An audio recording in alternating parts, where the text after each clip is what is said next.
16th, 2021, 6 p.m. We are in Veterans Memorial Hall, which is at 308 Main Street, if you'd like to join us. Just a note, pursuant to the Chapter 20 of the Acts of 2021, this meeting will be conducted in person and via remote means in accordance with applicable law. This means that members of the public, as well as members of the public body, as well as members of the public, may access this meeting in person or through virtual means. In-person attendance will be at 308 Main Street here in the Town Hall, and it's possible that any or all members of the public body may attend remotely. In-person attendance consisting of members of the public. The meeting will also be accessed remotely via the town's on-demand website or cable television at channel 191, or dial into the meeting at 774-304-1455, enter 1428 # for the meeting number and 12345 for the access code.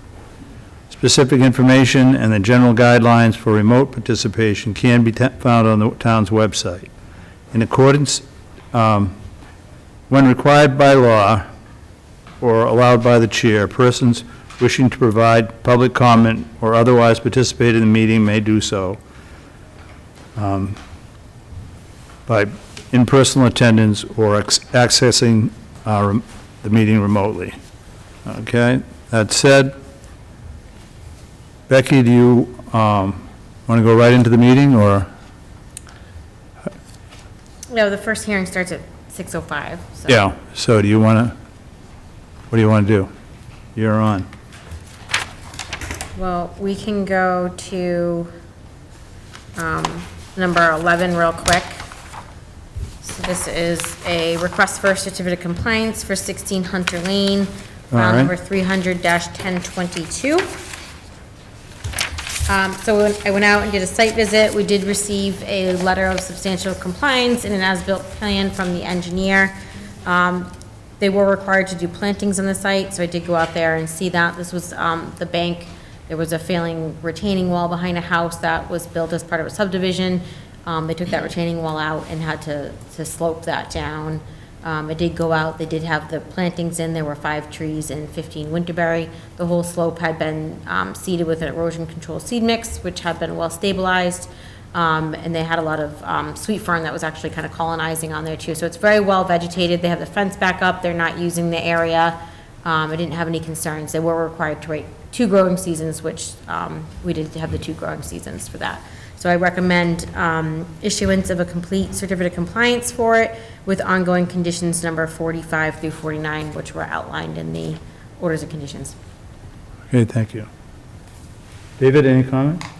I'd like to know the rationale behind the comment about no replacement of the trees. Well, they had to do replacements on the property. There were 5 trees to be planted and 15 winterberry bushes. And they planted them. Okay, Yeah. thank you. You're welcome. David? Done. Set? Yep, okay. Yep, all set. All set? All right, all set? Do I have a motion to approve? Motion to approve the request for the certificate of compliance for DEP file 300-1022 with the agent's notes on the ongoing conditions for numbers 45 through 49. I'll second that motion. Seconded? Any further discussion? All in favor? David? David Barnacle in favor. Stephen Chittister in favor? Roy Bishop in favor. Ed Goodwin in favor? Eric Gaspar in favor. Great. Mr. Becky? Chair, would you like me to read the opening statement? Yeah, go ahead, please.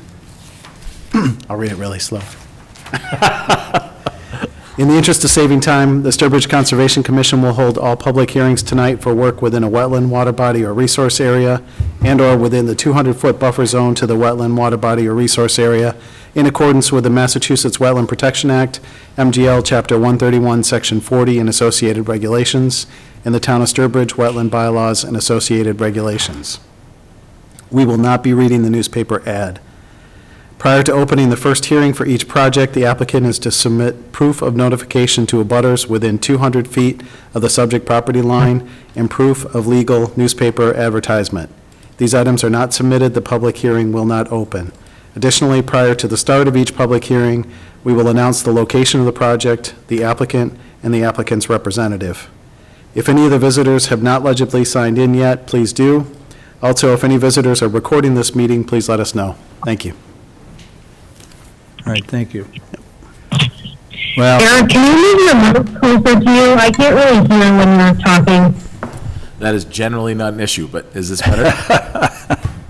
No, with that motion, that was very, very quiet, but I got it anyway. Okay. Thanks. can you hear me all right? Yep, I hear everyone else. Okay, Thanks. great. Well, I do have a reputation of being the quiet one. unless, Yeah. Exactly. all right, we'll start off with number 1, 81 Paradise Lane. It's an RDA for a proposed barn. Becky, you want to? Yep, yeah, I'm just trying to pull the plan up, but I'm having an issue here, so. My PDFs, see if it goes through. All right, so we do have the engineer on here, but I'll start off. So this is a request for determination of applicability. We do have proof of abutter notifications and legal ad has been received. It's an approximately 12.3 acre site. Portions of the property have previously been developed under Orders of Conditions 300-936. Recently closed that out at one of our past meetings. They'd like to put in, it's a 22 by 26 foot barn within an area that's been previously disturbed. Part of it was developed as overflow parking on the property. The barn will be located, kind of worked with the property owner and the engineer on this to move it outside of the 50-foot buffer zone and try to kind of keep it within areas that were previously disturbed, developed from the previous project versus kind of going back further into forested areas, clearing more areas and causing some more grading because the topography changes back there. So I'm happy to see that they kind of pulled that in and we kind of worked to tighten that limit of work already. They do, no additional tree clearing has been indicated. They do need to do some minor grading within that area. They've included a Cultec unit for roof runoff collection. And they also, the project had a boulder kind of limit of work line from the previous one. They're proposing to extend that along this area in the back too, which I think is a good benefit there. So I don't have any concerns with this. I would recommend moving forward with the issuance of a determination for this. As indicated, would be a -3 with conditions I outlined, as well as a +5 subject to local bylaw, which would also be subject to the same conditions. Those conditions I'd recommend are standard kind of pre-construction conditions that we do. Installation of erosion controls, I would go out, check those, et cetera. Installation of the Cultec unit as proposed. We do ask for that they provide proper documentation of that install to verify that by a PE, because it's underground and we usually don't have the opportunity to see that to make sure it was put in correctly. Install the boulder limit of work line as shown on the plan, and then just typical condition final inspection upon completion of the project. Pete, I see you're on here. Is there anything you'd like to add about the project? I'm going to pull the plan up right now. No, I think you touched on it pretty good. The barn is proposed to go in a pre-disturbed or previously disturbed area to minimize any kind of vegetative clearing or tree cutting. We are proposing straw wattle, erosion controls, and loam and seeds disturbed areas.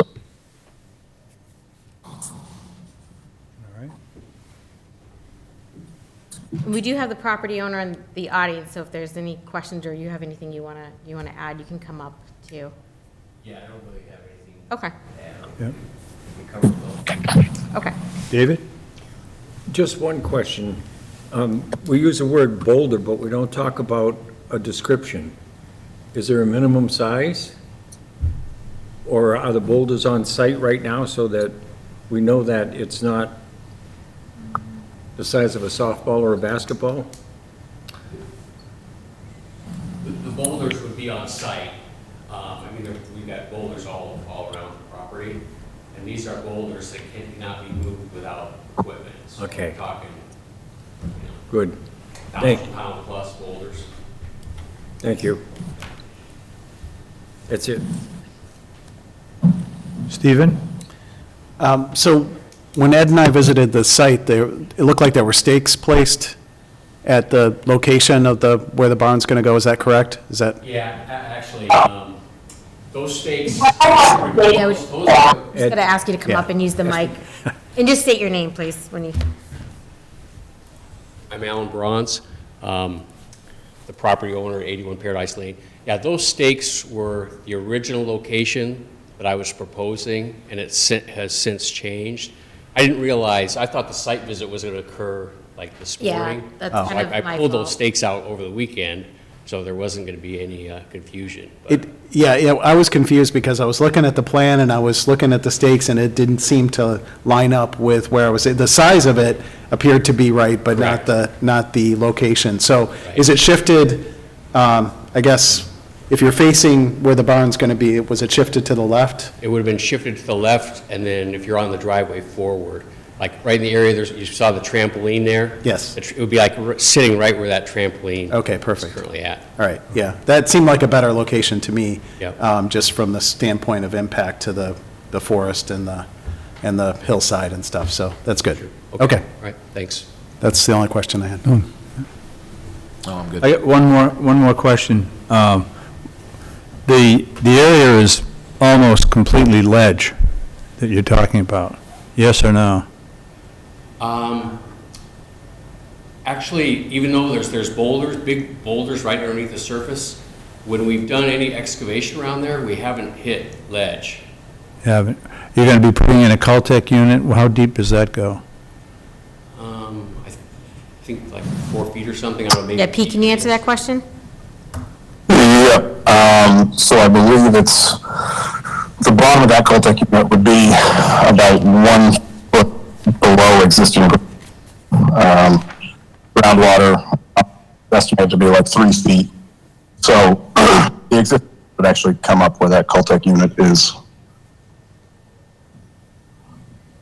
Yeah, it's between like 2 and 3 feet, it looks like. What are you saying, Beck? A little over 2 feet, between 2 and 3 feet. Okay. We're planning to put a frost wall type foundation for the barn. Yeah. So, that area will be excavated. Okay.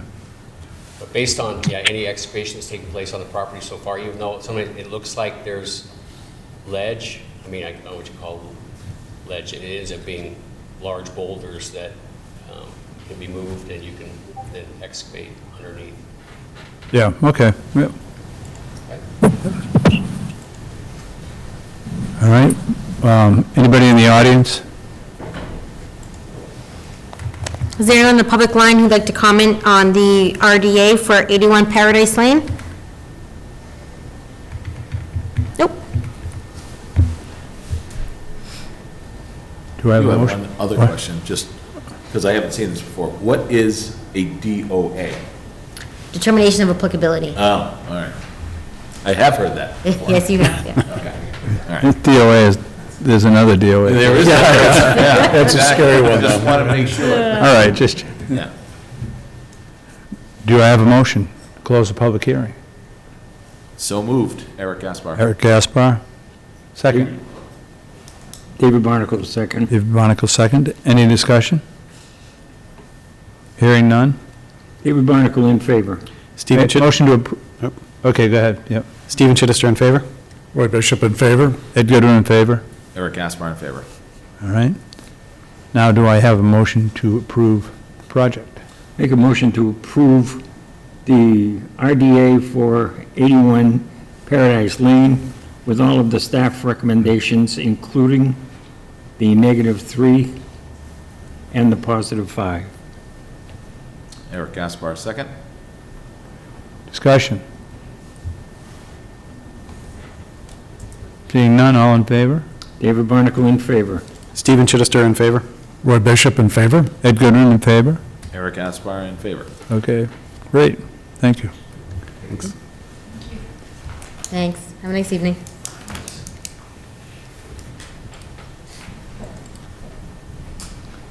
Well, we're still 2 minutes behind, but on time because, It is That's slow. 6:15. It is 6. Yeah. all right. 318 Mashpog Road, RDA, proposed addition. Are you here for that? Sure, you can Okay. come on up and Yeah. take a seat. So I'll just start off, let me readjust this again here. Yeah.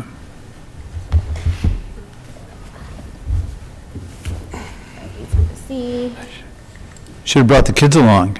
Get an easy vote that way. That's what I said. all right, so this is an RDA for a proposed house addition. We have the abutter notification receipts and proof of legal ads, so we can open the public hearing. Site is 7.72 acre site, contains existing single-family house that's been developed already and permitted with a past permit. I didn't look up the file number, but it was Yeah. older. The property site actually, and you probably know that, but maybe you don't, but the back portion has a conservation restriction on it. And that's held by the commission here, so I don't know if you guys knew that either. There's a few different parcels in that area. I think when whoever subdivided all those lots, put a conservation restriction on Yeah. it. So there's some land back there that is in the care and custody of you. So, David, this is Frank's house. Okay? Okay. Yep. I didn't ask if they still had the fish pool in the middle, but, Not anymore? no, I don't know. What was it? They had a huge aquarium, Really? No, Yeah. I didn't, wasn't in there, and so.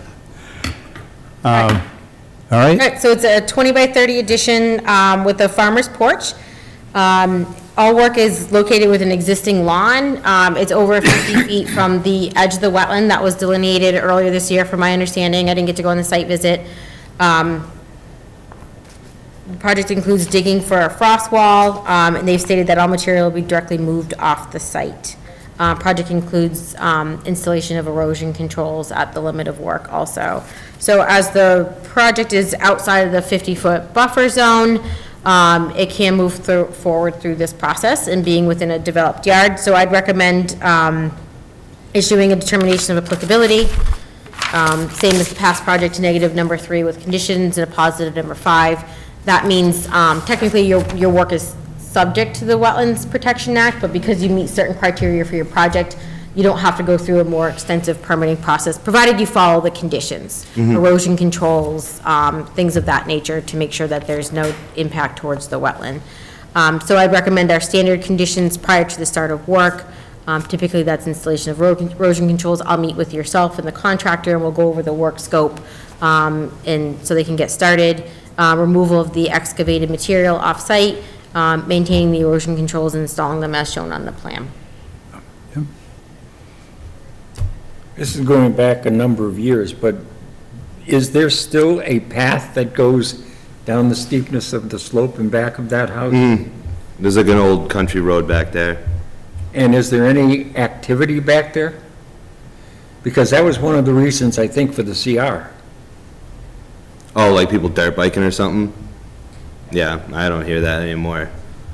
But I can see it's like the first time we saw it's just a big trail out back, right above the Army Corps land. Okay. Yep. Thank you. No more. Yeah, I saw the site and have no issues or questions. No trees to be removed, so looks like a good project. And by the way, the fish tank that Ed was talking about is probably about as big as from Eric to me, and it was salt water. I believe it. He has a lot of stuff in there. No, it's in the middle, right in the middle of the house. And I think that was a hyperbole. I don't think it was that big, but, It was gigantic, and underneath it was a separate system for doing all the nutrient exchanges that had to be done. That doesn't surprise me. I don't have any problem with it either. Yep. No? Good. Yeah. Motion to close the public hearing? Oh, do we want to check the public just to? Oh, yep. Public. Anyone in the public like to comment? check the line. Is there anyone in the public line who would like to comment on the request for determination of applicability for 118 Mashpog Road? That's a negative. Okay. Motion to close the public hearing? Do I have a David second? Barnacle, second the motion. Discussion? Seeing none? David, how do you vote? In favor, David Barnacle. Stephen Chittister in favor? Roy Bishop in favor? Ed Gooder in favor. Eric Gaspar in favor. Seeing that, do I have a motion to approve the project? Yeah, I'll make a motion that we approve the proposed addition RDA for 118 Mashpog Road with the conditions as indicated by the agent. All right, do I have a second? Eric Gaspar, second. It should, however, be done through a DOA, sorry. DOA with a I need to make -3 sure and a that- +5. Yeah. I want to make sure that Eric is taken care of. You always do such a good job of that, Dave. Good. Now, with that said, did we get a second on that? Yep. Yep. Okay. Discussion? Seeing none, all in favor? David Barnacle in favor. Stephen Chittister in favor. Roy Bishop in favor? Ed Gooder in favor? Eric Gaspar in favor. Thank you. Thank you. Thank you. Yep. Yeah. Thanks. So we'll issue that determination. I think I have your email address, so I'll email it over to you too, and then just contact me when you're ready, and we can start your project. Perfect. Thank you so much.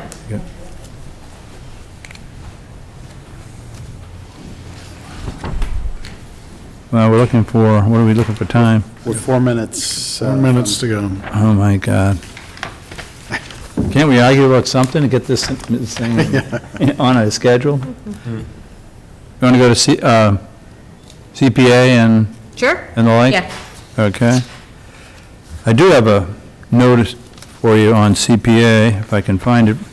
CPA funds for 2021, the town of Sturbridge is getting $392,608 from CPA as a match, which is 73% of the 100% match, which is really good. In fact, that puts us, of 172 towns, we're in 32nd place. So that's really good. That's good. So that's my note for CPA. Nothing else has happened. Trails, David? They moved the meeting for Trails back to Wednesday night last week, and I was not able to attend, sorry. Okay. Nothing on lakes? Nothing on lakes? This spring. I know Erin is going to get me some stuff when she gets back, but I don't expect there'll be any activity until March or April.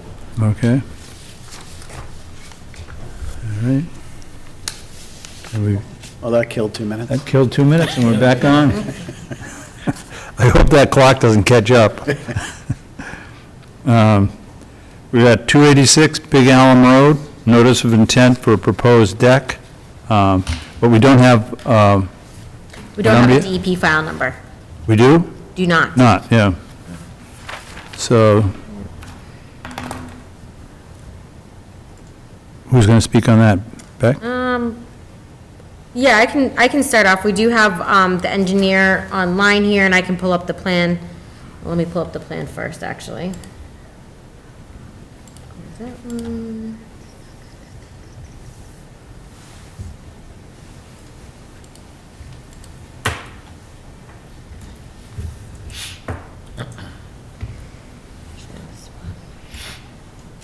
Screen.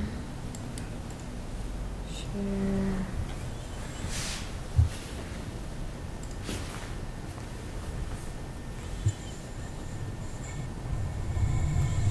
All right, so Pete, I'll let you go in a second here. I'll just start off. So notice of intent, we have proof of butter notifications, and the legal ad has been verified. As we stated, DEP has not issued a file number or comments, so unfortunately, you can't close the public hearing. This will have to be continued. Project site is a developed lakefront lot. We recently looked at something. We had a determination of applicability. There's a new property owner. Last year, they did some landscaping within the previously developed backyard.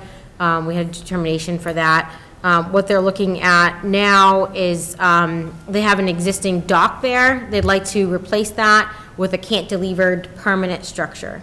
It's in total size, it's 32 feet by 12 feet. It'll extend 20 feet over the water. Project will require, as it's a permanent structure, will require Chapter 91 license. They're aware of that. It's my understanding they'll be working on that soon, and that's through the DP Waterways Program. I had a few questions, which I shared that correspondence with you that I had with the engineer. Had some questions about the borderland subject to flooding on there, and if there was any impacts there. It appears that the elevation of that is just below the existing shoreline wall, so it doesn't look like there's any borderland subject to flooding impacts. I did have some questions about the detail of the cantilever dock in relation to where the counterweight was going to be. The counterweight is going to be set back. It just, on the detail, looks like it's at the edge there. So I just recommend that that's just revised in the plan, so it's just clear, so we don't end up with, it is previously block and patio, but we just want to make sure we don't end up with, a concrete bank there. They do have to put the I-beams through that existing area, so there will be some bank disturbance. So I have indicated and asked, I'd like to see the notice of intent change to include the bank impact, and articulate the amount for that on the notice of intent versus it being a buffer zone only project.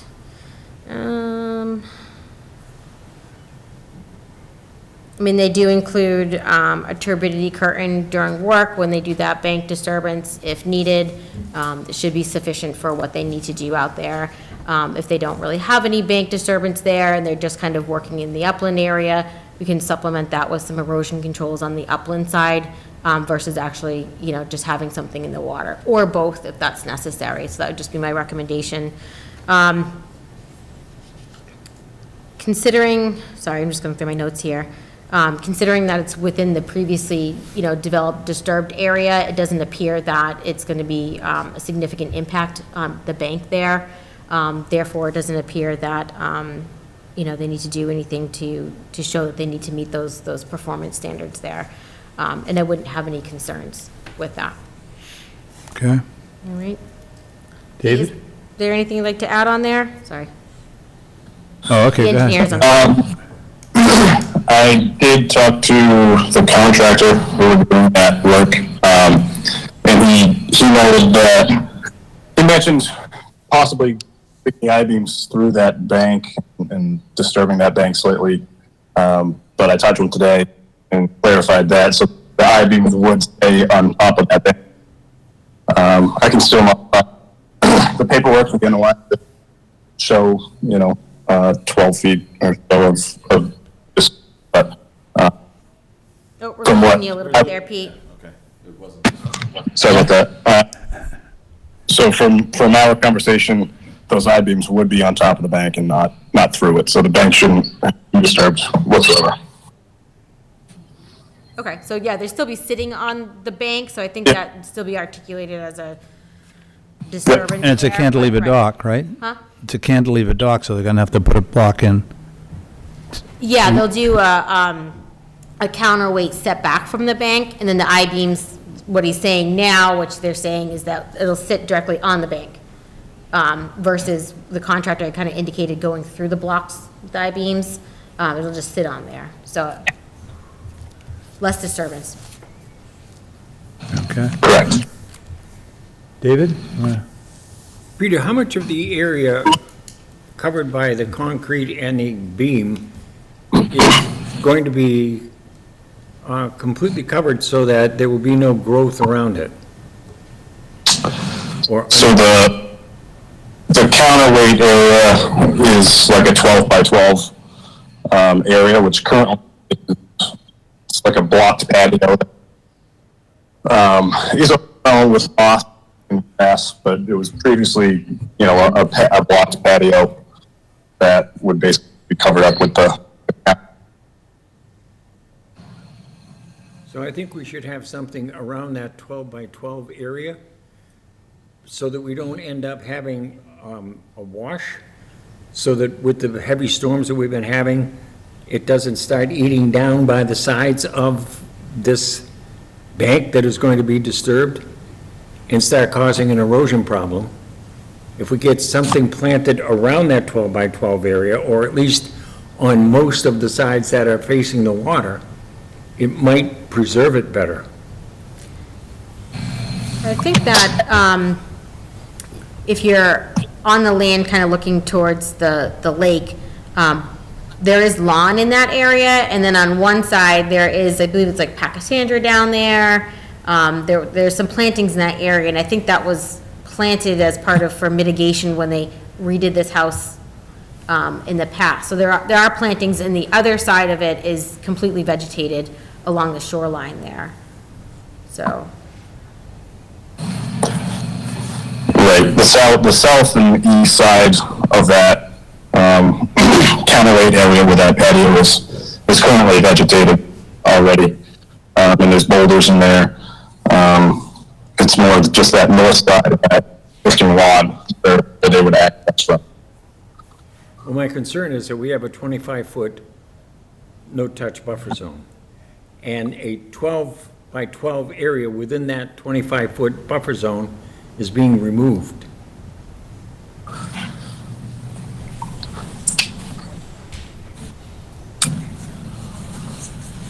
Right, I know what you mean. The 12 by 12 area is already a disturbed patio, so it's not vegetated now. Right, I'm not worried about it. I am worried about the fact that we're increasing the amount of impervious surface close to the water.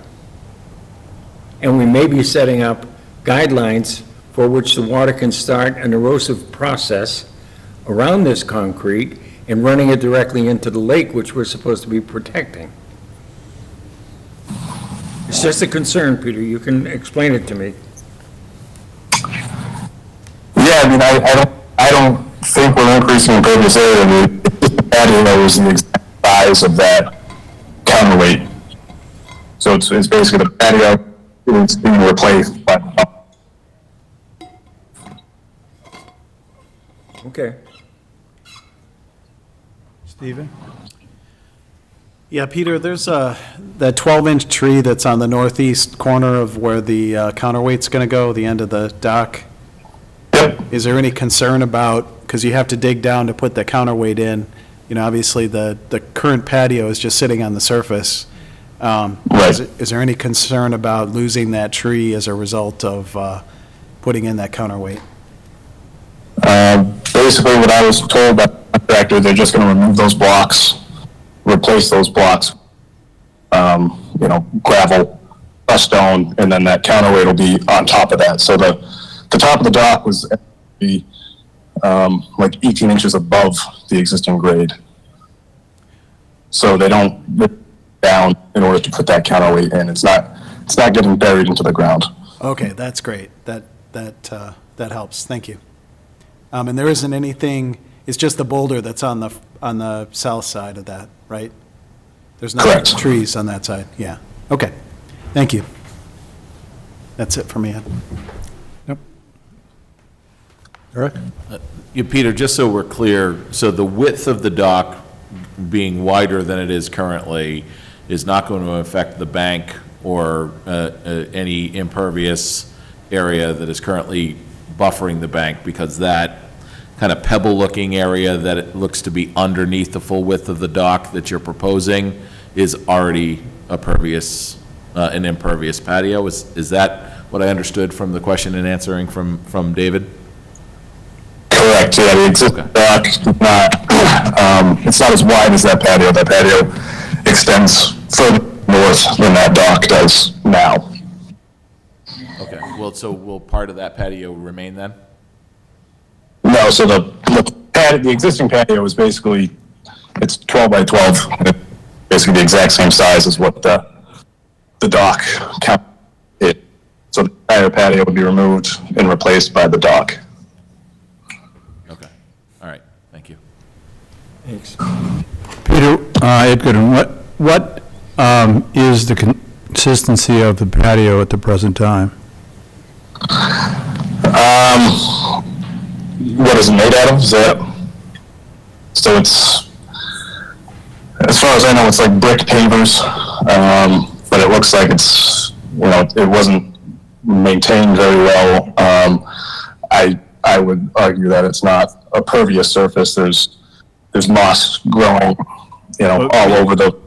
Would you say that it's more pervious or less pervious than a 12 by 12 block of cement?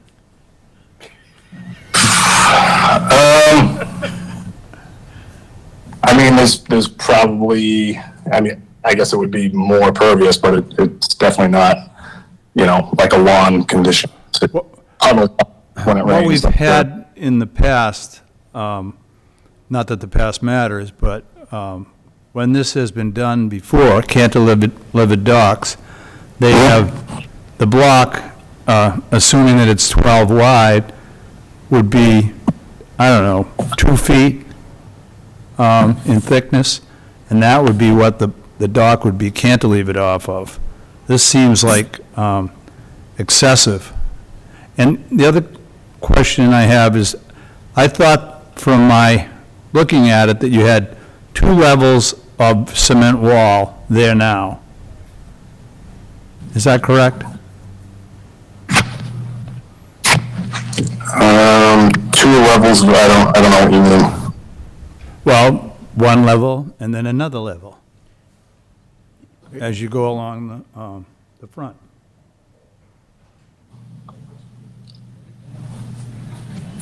So the counterweight would be, No, I'm talking about what's there now.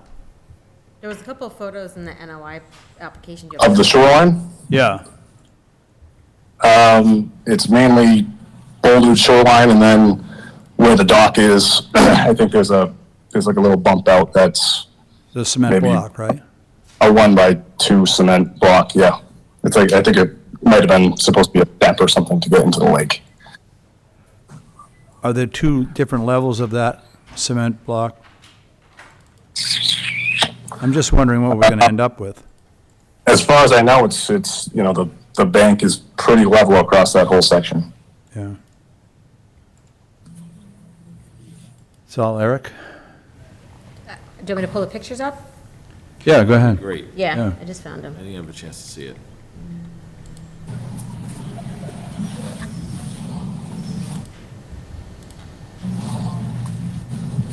Can you see those, or I can, I know the lighting's bad for the room. Yeah, that but helps. I know you guys can see them. So that,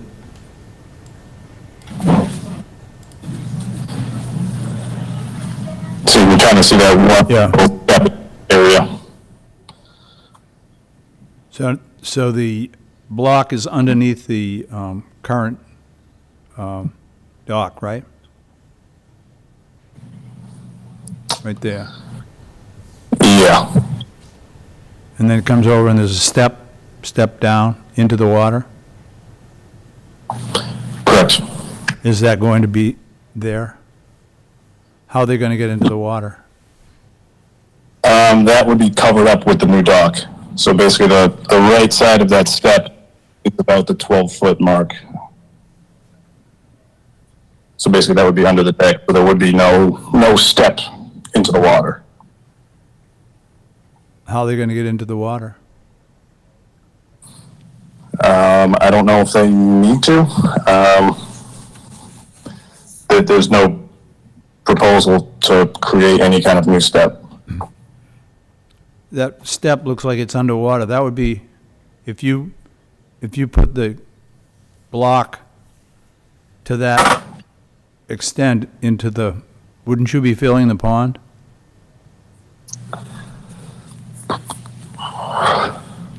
So I know Becky had mentioned, showing on the detail, pulling that counterweight back from the bank. So if we held that, at that step, the edge of that step, we wouldn't be altering anything over the water. Okay.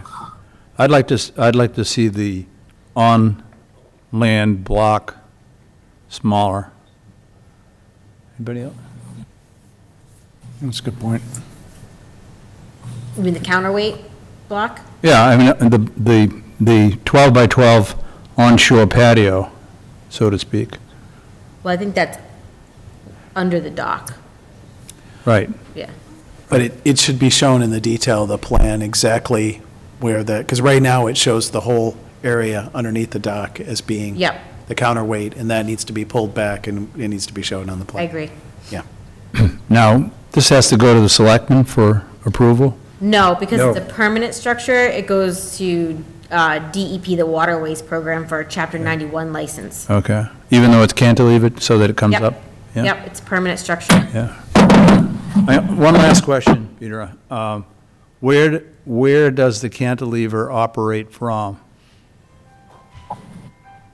So this would be a permanent cantilever, so I don't believe it's intended to be raised or lowered. Okay, so it is not a cantilever. Is that the right term then? A cantilever? No, it's cantilever. Cantilever? Yes. So it's a fixed dock? Correct. I-beams? Correct. Okay. I mean, one comment too, I guess, and Ed brought up a good point about the stairs into the water, since you need to come back anyways. I think it'd be advisable to talk to the property owners here and bring that issue up, because if that is an issue and they do want to have stairs, either one, they can have them come right off the dock into the water, so there's no bank alteration, and/or you could probably make this, it shows it like 3 wide on the docks here, you could do 2 and leave the steps in place so they can get in, because I don't think that expanding beyond that would be seen favorably to create new steps in the future. So I think that's something that maybe you should go back to them and talk to them about. Because it is a pretty wide dock, and that's one of the things I brought up before. I didn't know what Chapter 91 would think about that, and the contractor said, well, it's under 600 square feet, so they would be okay with it. Obviously, it still has to go to them for approval anyways, but if the stairs are something that they need to get into the water, one, either have it come right off the dock into the water. So 600 square feet is what we're looking at? Yeah, I think over the water. I'd have to go back and read that email, I guess, but, This is Conservation from oh, you're on there, Mark? Contractor. I could jump in if you, the Go ahead. the homeowner is completely amenable to making the dock more narrow if the steps become an issue. If like the conservation member was commenting about the stairs. They're trying to do this with a minimal impact. They understand the ramifications of that. But they're not dead set on it being 12 feet. They'll bring it all the way down to 8 feet if that's a preferred, scenario that you guys would prefer to have. Well, that isn't something that we would make a decision on. We would like to see it 1 foot wide. So, we're trying to limit the impact to the lake, or save the lives of water skiers that are swinging by. So, 8 feet is definitely better than 12 feet, period. And Peter said that there wasn't going to be any steps into the water. So I'm a little confused. Well, that's correct. There wouldn't be as it's currently designed, but if it was an issue, the client informed me that they're okay with making it smaller if that became an issue with no steps down into the water. Okay. Well, that, I don't know. How do we call it an issue? The area over the water is supposed to be 12 by 20, and that's 240 square feet. So I think the 600 Okay. square feet is the limit or something. But the total Right, docks, 600 square feet is the limit. You can go out 25% of the water's width across any bay or harbor. Okay. Yeah. But so we're well under that besides. yeah. The total size is 384 square feet. All right. Well, we have a continuation? Yep. Do you want We have to go to the public. go to the public? Yeah, go to the public. Is there anyone on the public line who'd like to comment on the notice of intent for 286 Big Allen Road, or anyone in the audience? Nope. Hearing none? Peter, amenable to a continuation? Yes. Wait for the DEP file number anyways. Yeah, we'd like to request a continuance to the next hearing. Okay, so Becky? that would be December 7th.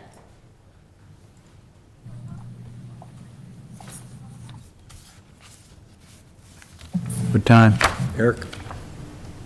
Motion. Well, she's getting the time. Yeah, what time?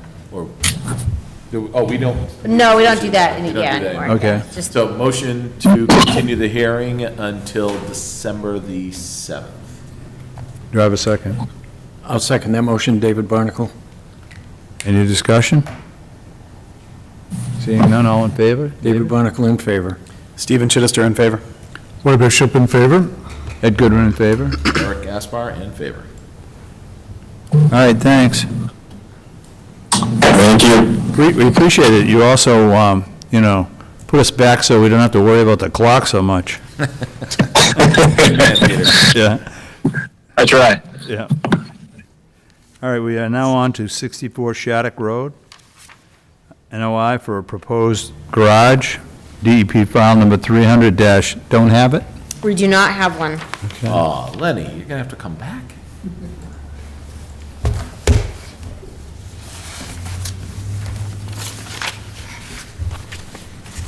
All right, just for the record, we have proof of abutter notifications, and I did verify that we have the legal advertisement as well. Thank you. Give me the actual paper copy.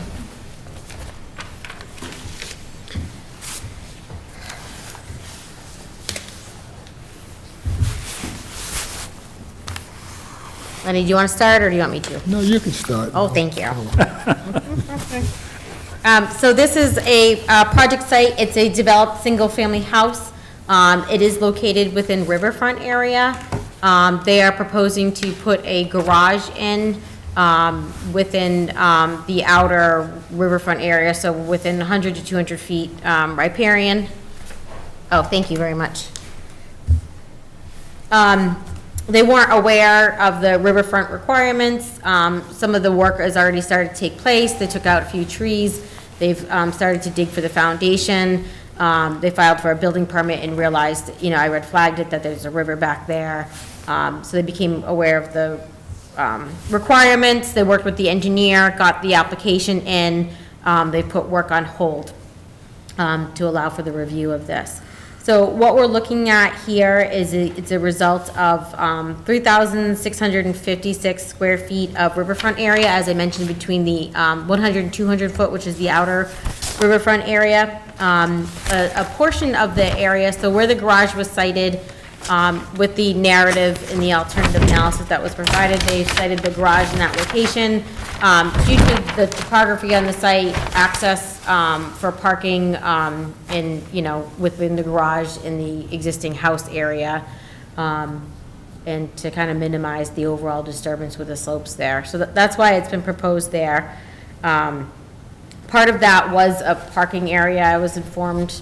So there was a little bit that was previously developed, parking kind of lawn area, but some of it was obviously forested, some trees had been removed.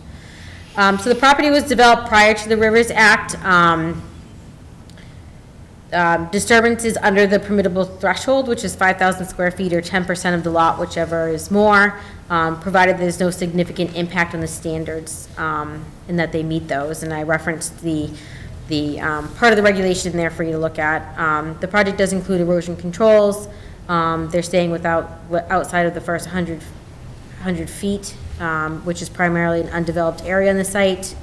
It doesn't appear that, based off that and going through what's required for the riverfront regulations, that there would be a significant impact on the riverfront area here. We don't have a DEP file number at this time, obviously, as we said, so you can't unfortunately move forward with closing the public hearing for this.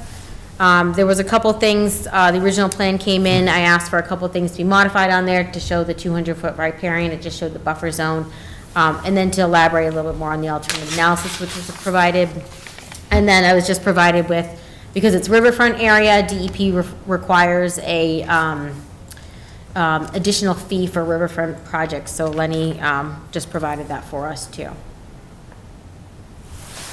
Yeah, the additional fee was a split between Sturbridge and the state. I gave Sturbridge their share, and I mailed the state their share today. So it's been paid, Thank you. okay? Okay, what I'd like to say is that Excuse me, you should start over again with your name for the public. Yeah, Leonard Jalbert from Jalbert Engineering in Sturbridge. What I'd like to say is the proposed garage basically is going in a location that was previously set as far as the turnaround, this paved driveway and everything for immediate access to the garage itself. The thing is, from where the proposed garage is going basically to where the river is, it's basically flat compared to the grades that are going into on the easterly side towards Shattuck Road. If we tried moving the building up closer to Shattuck Road, the excavation there would have been horrendous compared to what it is right where it is now. And you find that the westerly side of the building where the grading is, it's actually over two-thirds of it is already lawn. It's just the grading there is going from, basically from 98 to 99, which is basically 1 foot of fill which is taking place within those contours just for the backfill for the garage itself. It's minor. And then the replacement will be a lawn from a lawn. So we put down that the impact on the riverfront area was a little over 3,000 square feet. It sounds like a lot, but if you look at the regulations, that if you disturb a lawn or anything in its place and even put a lawn back where it is, they call it a disturbance. So even though your basic runoff characteristics of everything for the area and the lawn becomes still the lawn, so it has a minor impact as far as I'm concerned, where you got one media versus another media, which is exactly the same media. The grades from the proposed garage to the lake itself it's basically, about 3 to 4 feet, but it's 140 feet in length, and it's all heavily treed in that area. So any runoff from this area to the river would be basically almost impossible to get any impact to the river bank itself. The river bank itself is a very sharp bank, and it's fully vegetated, and it shows no signs of topping or anything for flooding in the area, so nothing would change within that 140 feet of impact area. That's it. If you have any questions, we'd be happy to answer them. David? In the project description, because of the slope, I'd like to make certain that we talk about straw wattles, not hay bales. We put in straw wattles on the thing for impact, yes, and we also put a silt fence with it too. Okay, thank you. So it's actually got a double barrier, and the reason we did it was, the impact from that area where we're working, we've got a double barrier of soil erosion, and it's shown on the erosion control profile. Thank you. Stephen? Lenny, approximately how many trees were cut to put the Today, I'd foundation? have to be a miracle man to tell you that, because I honestly don't know. I wasn't even aware of the fact that this was going on until they called us. It had already been excavated, the trees were cut. Yeah. Okay, and obviously it was stumped and everything, because the foundation for the building was already there. Yeah, we saw it. I was on site. What you see is what I saw. Yeah. Well, I'm looking at a satellite image from 2 years ago, and that was all, the area that they put that in was heavily treed, kind of consistent with the the area to each side of it. So there was a lot of trees that came down. Yeah, well, we saw the pile of logs. Yeah, but that doesn't account for what I'm The seeing. logs are there right behind where the garage is going, yes. Yeah. All right, well, so as far as replanting, it's all heavily treed around there, so there's no place to put new trees. I guess I'm just, not happy that that amount of work took place without approval. It's heavily forested. Yeah, I know, I was there, I saw it. We walked down to the river too, so we saw that it is a very sharp bank, and it doesn't look like it's,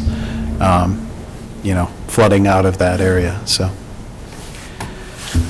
No additional questions, Mr. Chair? Yep, Roy?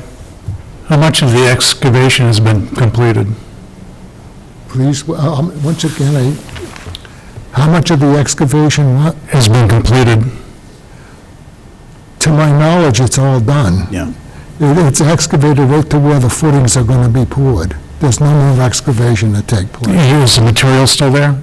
It's still there, it's located, if you went to the driveway, looking at the place where the building is going, the excavation is just to the left of the building, which is on the inside of the erosion control area. And they did put erosion controls up. They did? Yeah, Okay. yeah. They weren't there when we, Yeah, I don't remember seeing any erosion Nope. controls there. They just put them up. The dust- Just went up. Okay. Just went up on, we were gonna put it up on Friday, but yeah. the rain, we put it up on Monday. Okay, thank you. Eric? No questions. Lenny, do you know the name of that stream? Please? Do you know the name of that stream? Oh, boy.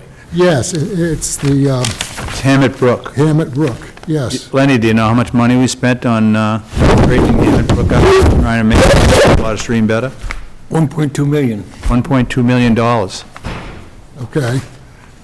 I hope not to What? I hope not to impact it, and it's not going to be impacted,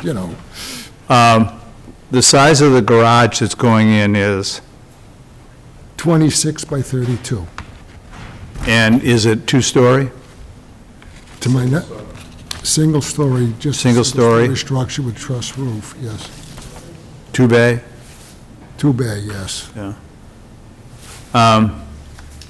Yeah, I'm really disappointed that we didn't get to see this before this happened. It was a shock to us, too. What? I said it was a shock to us, too. but, Yeah. My concern is that, and this is within construction, that the tightness with which we need to keep, that 140 feet to the river, stream, or whatever you want to call it, pristine is very hard to keep, But you start talking to me about lawn, and I start to get jittery.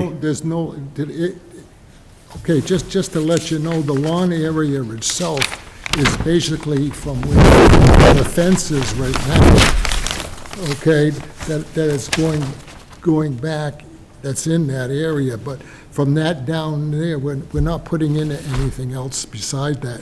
The tree line and everything is going to stay exactly as is. Nothing's changing from that point. Yeah. If you were looking from that driveway where the garage is being built, to the left of that tree line and everything is staying right there natural. Nothing's being touched. So is that going to be stabilized with lawn in that area? Well, that the needs lawn, grade? there's lawn behind the house and everything. That's where the leach field and septic system. Yeah. Yeah. No, but next to the garage, Yeah. is that going to be lawn that's going to stabilize where they need to grade? Right. Or could that be if the commission wanted shrubs or something like that? I'd like to make a suggestion that once the construction is completed, that we go and look at the site and look for potential places that we can replant, just due to the sheer number of trees that came out. Perhaps there's something we can do to restore some of that area, because it did look like it was cleared quite a ways away from where the barn foundation was. Yeah. So, I would just say it might be advisable that we have that as a condition in the permit, Right. and a condition that there would be replanting, not just a condition that we look at it. So So that Okay. way it's very clear that there may be additional plantings, and kind of specifically what? Are you looking for shrubs or trees? So that way it's very clear in the permit, so that way we have that to go back to. Yeah. Okay. And to Ed's point, maybe we have some kind of, like we have markers that we put up in the past to delineate no, work beyond this point, no disturbance beyond this point behind the barn. Yep, and I think that if that's something the commission would like, that should be added to the plan now. Right, To come I back agree. with. I mean, I think it probably would be advisable, I don't know, it's close to the garage, if you can get trees there, but maybe some type of shrubs, and put, 5 shrubs in this area and 5 in that, and show it all on the plan now. I think that's probably a good idea versus adding it as a condition afterwards. Yeah. Right. So some type of demarcation at the limit of work. Right. Okay. And also the access door for the backside should be up the hill. That, Correct, that's where it is. rather than down the hill. driveway is where it is now, yes. Anything we can do to create a pattern that will protect the stream would be good. If the general fauna of the area is arbor of one type or another, we shouldn't be talking about shrubs. We should be talking about replanting trees.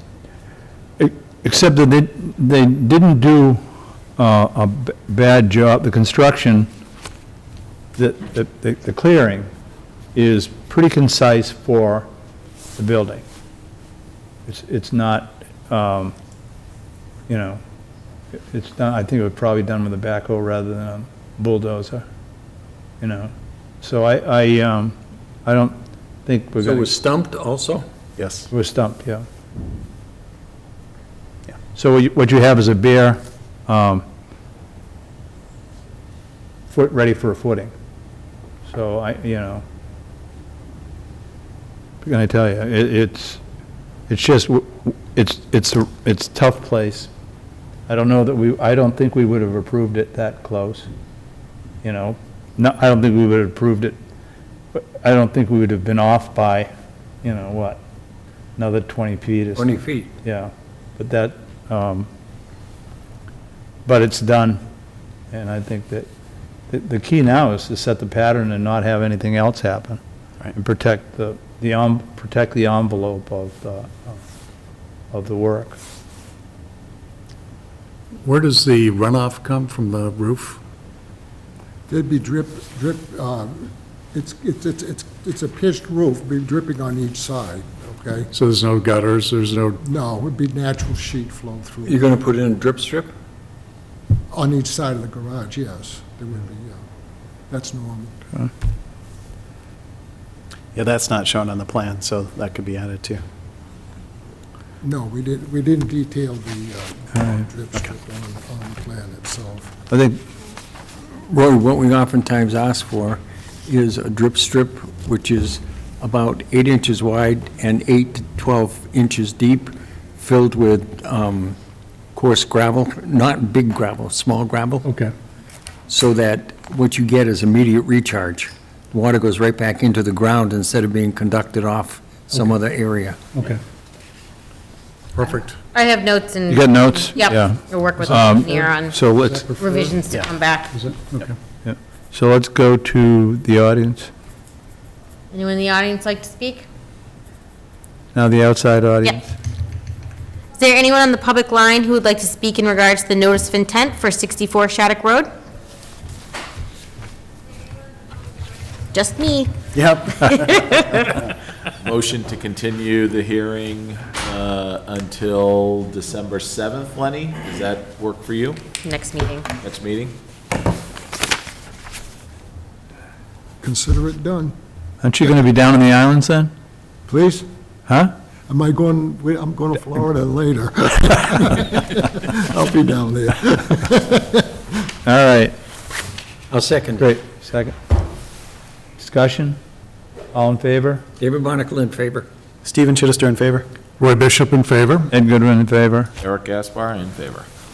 Great. Thanks, Lenny. Thank you. Thank you. Now we're back on schedule. What? Now we're back on schedule. Schedule, yeah. Are we damn? Well, this is, no, we're 15 minutes behind. That's excellent. So, 24 Hamilton Road, removal of 40 trees. Hamilton Rod and Gun Club. All right, you want to come up? Yep.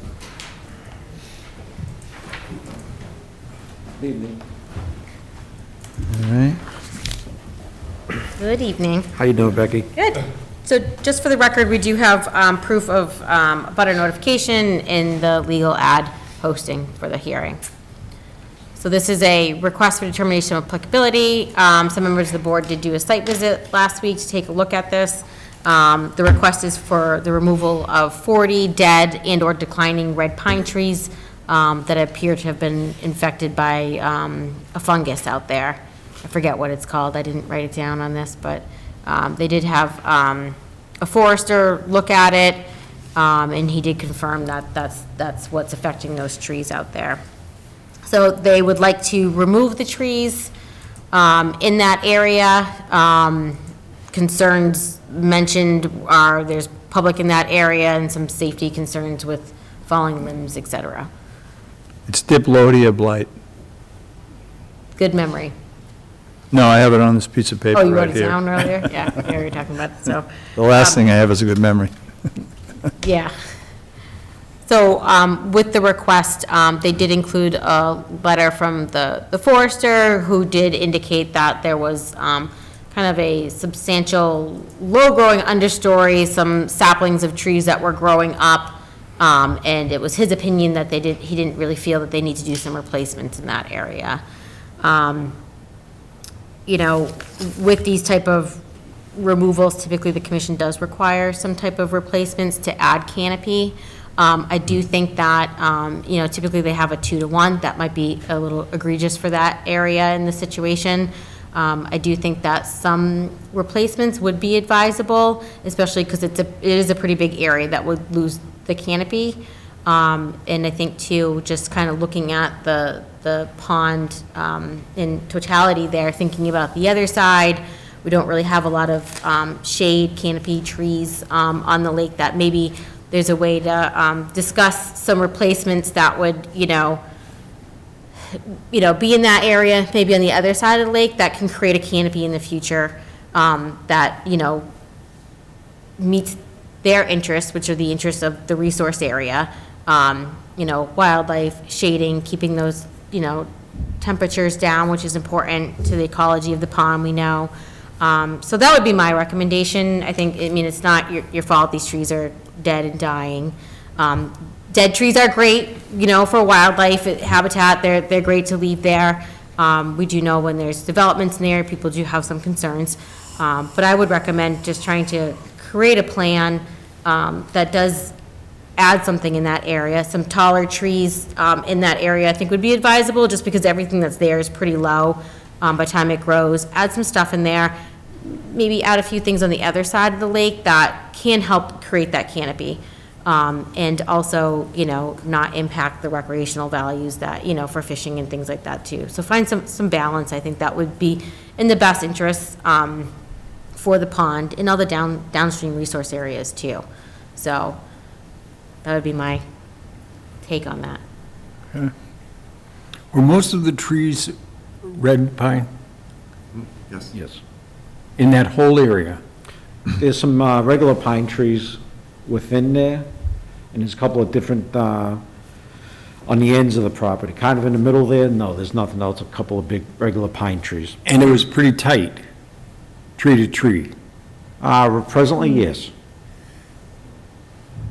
I don't agree with Mr. DeMayo's evaluation at all. Because in a red pine forest, which is planted, it's probably planted in the 40s as part of one of the work programs. When red pine grows, they grow like sticks, and they grow close together, and the new saplings that are coming up, most likely, red pine, Venus rubra. And the bad part about that is that they're also gonna grow like sticks. As soon as the sun hits them, they'll start growing very quickly, but that's not what you want, because you're gonna end up with a skinny, ugly tree. And it doesn't help the local fauna. So that's one of the reasons why we would like to suggest that you put some deciduous trees in there. You put in some maples or oaks or river birch or something that is a little bit better. And we even fondly discussed it at our last meeting and indicated maybe it would be good to have a couple of these types of trees down closer to the water, like spaced 15 feet apart. And in 10 years, when they've grown up, it's shade for people who want to go there and fish and sit under a tree. It also offers a little bit of shade for the water, which is what the red pines were doing in the first place. One man's opinion. Stephen? Yep, I absolutely agree. I agree with everything that Becky said, too. I think she was a little generous with there's not very much growth on the other side of the lake. There's nothing. There are no, there are no trees on the other side of that pond. So, yeah, I would, if we could do that, if you could have some plantings, you know, that doesn't have to be closely spaced, but I definitely, after seeing the site, I looked at the understory, I didn't see anything that looked like it was going to be, you know, was too far away from the pond, and it was too small to be something that is going to be substantial anytime soon. So, yeah, we definitely need replantings, and if we can get some on the other side of the lake, I think it would be really beneficial to helping to cool that water and creating places that fish would love to hang out. So, yep, that's my comment. Oh, one other thing, too. When we were on site, we were looking at the trees, and there were a lot of trees that weren't marked. So I'm assuming that all of those trees that weren't marked are not going to be coming down. There, you know, some healthy trees that weren't the red pines. So I just want to make sure that when they go in there and they start cutting, we've had this happen before, that they don't cut everything down and say, whoops, you know. Yeah, I mean, for all the tree removals, I've been talking to all the tree contractors. I don't know if you guys would be doing this yourself like you were doing the other stuff, but I always have that kind of pre-construction Yeah. meeting and go over it specifically for that reason, so. Absolutely, all the trees that are coming down need to be marked, and we need to make sure that they're not the ones that we want saved. Okay, that's it. And in this case, would you feel more comfortable if they were also butt marked? So that the guys can go back and check them to make sure that the only trees that were taken down were the correct trees? That's a good point. I mean, there's a lot of trees. So, but, yeah, that would. Because what I'm worried about is in a pine forest, when you start taking down the trees, they're so close together that a good tree will get skinned by having the tree drop. And when it gets skinned, 2 or 3 years later, you got a problem. You have to take that tree down too. So it would be really beneficial if you could have them marked so that the butt, you get a slash on the tree that's being cut. And you also get a small slash down near the butt of the tree, which is going to be above where they actually cut it off. And homeowners do that all the time with their tree cutting, because they want to verify that the only trees that came down were the trees that had previously been marked, Yeah. not some oops. I would say to mark the bottom of the ones to stay. That's what I would do, but I know in forestry that they do it the way that you're describing, but if you mark the ones that were, to stay in advance, and you can just like spray paint them or whatever, then, you know, if those got cut, then you'd see that. You could always add afterwards. Not saying you do that, but I'm just saying, that's what I would recommend, but. Either one. I echo David and Stephen. The only question I have is with regard to the red pines, is it just a function of the density of the trees, or is it the soil? What's causing the It's decay? a fungus. Yeah. Yeah. Is there anything that you can do to mitigate it, the spread? Is there any treatments to the surrounding area that you could offer? The way I understood it from Jim DeMayo was that those aren't natives, and they're not made to be in this area, just like on Route 20 down here, all those that All went the down. ones that died, yeah. Yep. That's what happens when you put those there, and they're not native and not meant to be there. That's the way he explained it to us. So there's nothing you can do? That's the way he made it sound. I I'd like to get that confirmed. That's the first thing. I think, my first, what's your objective here? The objective? What's your objective? Basically, to get the dead trees down so they're not gonna bother anybody, hurt anybody. That's what we're looking for. Okay, you've probably got, among those, you probably have 5 trees that are dead. You know, you could come to us and say, mark them and we'll let you cut them down. They're dead, okay? That's subject number 1. Number 2, you've got a stand of red pine, and it's all the shore trees. It's the stuff that's on the shore, right? And we would like to keep that pond as cool as we can. And we don't want to see it turn out like the other side, okay? I think, I'm, you know, correct me if, so, one, we need, you come to us and tell us which trees are dead. You can tell because they've lost bark, and they're obvious. And then we'll let you take them down. 2, find out if you can treat those trees in any easy way. You know, I paid $300 and I had my trees treated and for something else in a different tree, but, you know, it worked like gangbusters. And now all my trees are beautiful. We want to assure that those trees have to go. And if you just want to get rid of them, then you need to come to us with a plan of, you know, let's do 10 a year and replace them. Take the worst 10 each year, cut them down, and replace them with a reasonable size, reasonable Jim DeMayo replacement, something that he thinks is you know, a $50 tree, something like that, you know, and put them in. But we don't want to see that side stripped. I don't know if I'm speaking. I agree with that. That seems like a... Yeah, but except that as part of our regulation, we have a arborist go out for the owners of the property Right. and deem what trees should be taken down, what trees are harmed. And Jim DeMayo has come up with a list of 40 trees that should come down. Yeah. Are we going to override the arborist? Yes. Yeah, absolutely. We want more information, we want a plan. The arborist didn't give us a plan. He just wants to cut them all down. Yeah. On the water. So yes, the answer is yes, we're overriding the arborist. If that's what we vote. Because I'm not comfortable that hunters and fishermen are afraid of branches falling on them. That just doesn't fit my MO, you know. I didn't feel threatened at all on that walk, not at all. I think we had 3 come down last year I'm not saying they're not during going the to winter, so that was our thought. But I'm sure that they were like some of the ones that were there, which were dead. You know, they die, they start to fall apart, and then they fall down. Those trees, many of those were tall and thin and healthy at the top. And you know, so, but even if they aren't, you got to come to us with a plan, I feel. I don't feel comfortable, you know, I don't want that side to look like the other side. And that's where I see you guys going.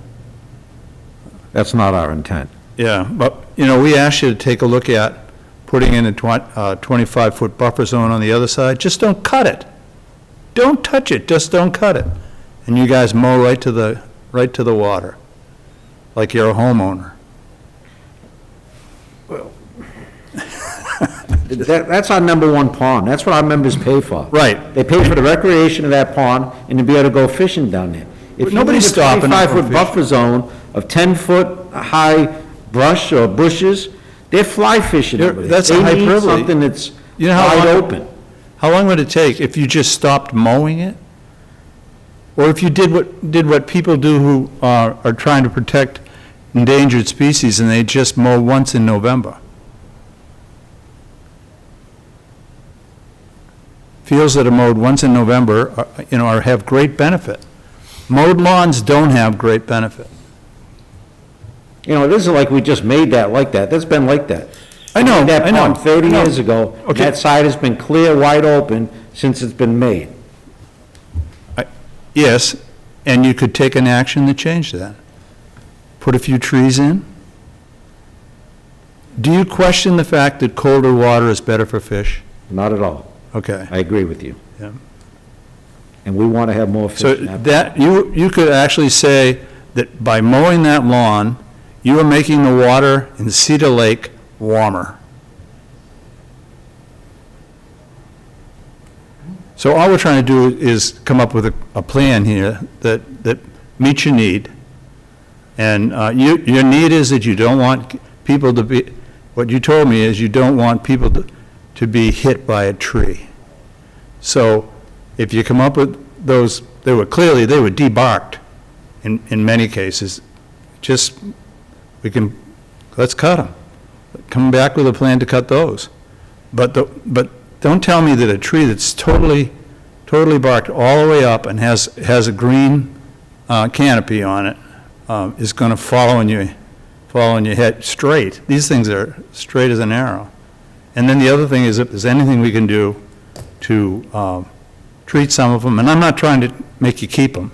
I'm just saying that if you could treat some of them and switch trees out, it would seem to me to be rational. Okay. We'll try to come up with a plan, get a hold of Jim and see what we can do. See if you can meet our needs and meet your needs. Yeah. Just, Eric? yeah, so I just Googled on Diplodia tip light, and there's a article on Davy.com, Davy Tree Experts, that it can be treated. Listen, my position is typically, I want to work with you to try to figure out how to do this, but if we're going to be taking down trees that either could be treated or are reasonably healthy, we need to see some sort of plan that's going to offset that, because, obviously your members are going to want to make sure that they have the recreation there. We want to make sure that wetland is protected to the best of our abilities, if not improved, right? So if, going in and approving just cutting out those 40 trees doesn't do anything positively for the wetland. And even in Jim's memo that he sent, he talked about erosion control, he talked about the understory that's in there, but didn't talk anything about the protection of the wetland itself. And I'm sure that was left out because he knows that if those 40 trees come out, it's gonna have a negative impact. And I know that's not what you want, right? And, so if we could figure out a way to, work with you guys to accomplish your goal, but also protect the wetland and ensure it into the future, that would satisfy me, right? Because right now, just taking out 40 trees is going to do nothing for the future. And but also if we say you can't do anything and they just fail and die on their own, that doesn't do anything to protect it either. So I want to try to figure out how to get to a win-win. And I think you guys want that as well, because obviously your members get the recreation there. So if we could get to that, I think that would be in everybody's best interest. All right. Mary, so you come back with a plan? Sure.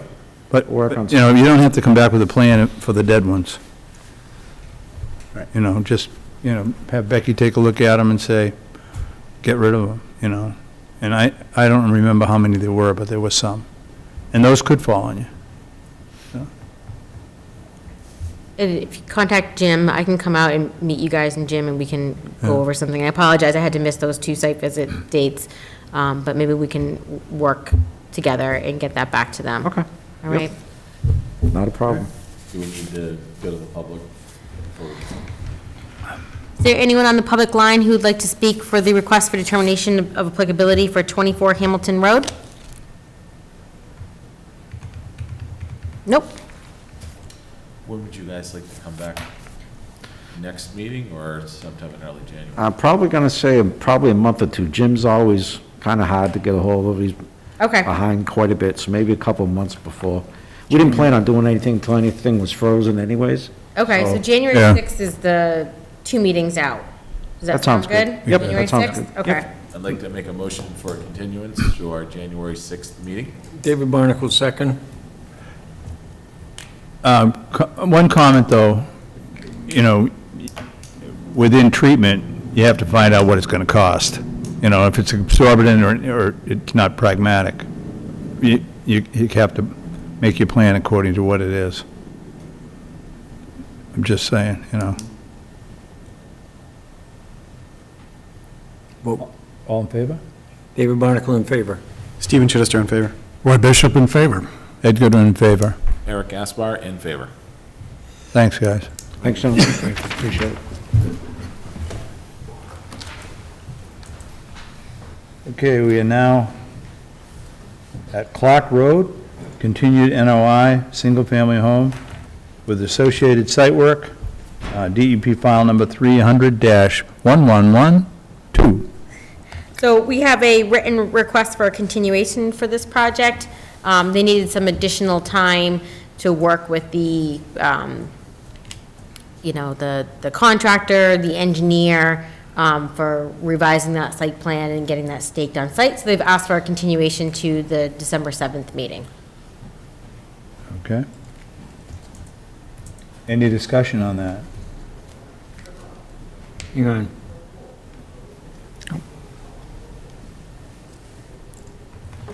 Is there anyone in the public who would like to speak in regards to the notice of intent for 91 Clark Road? There is no one in the public.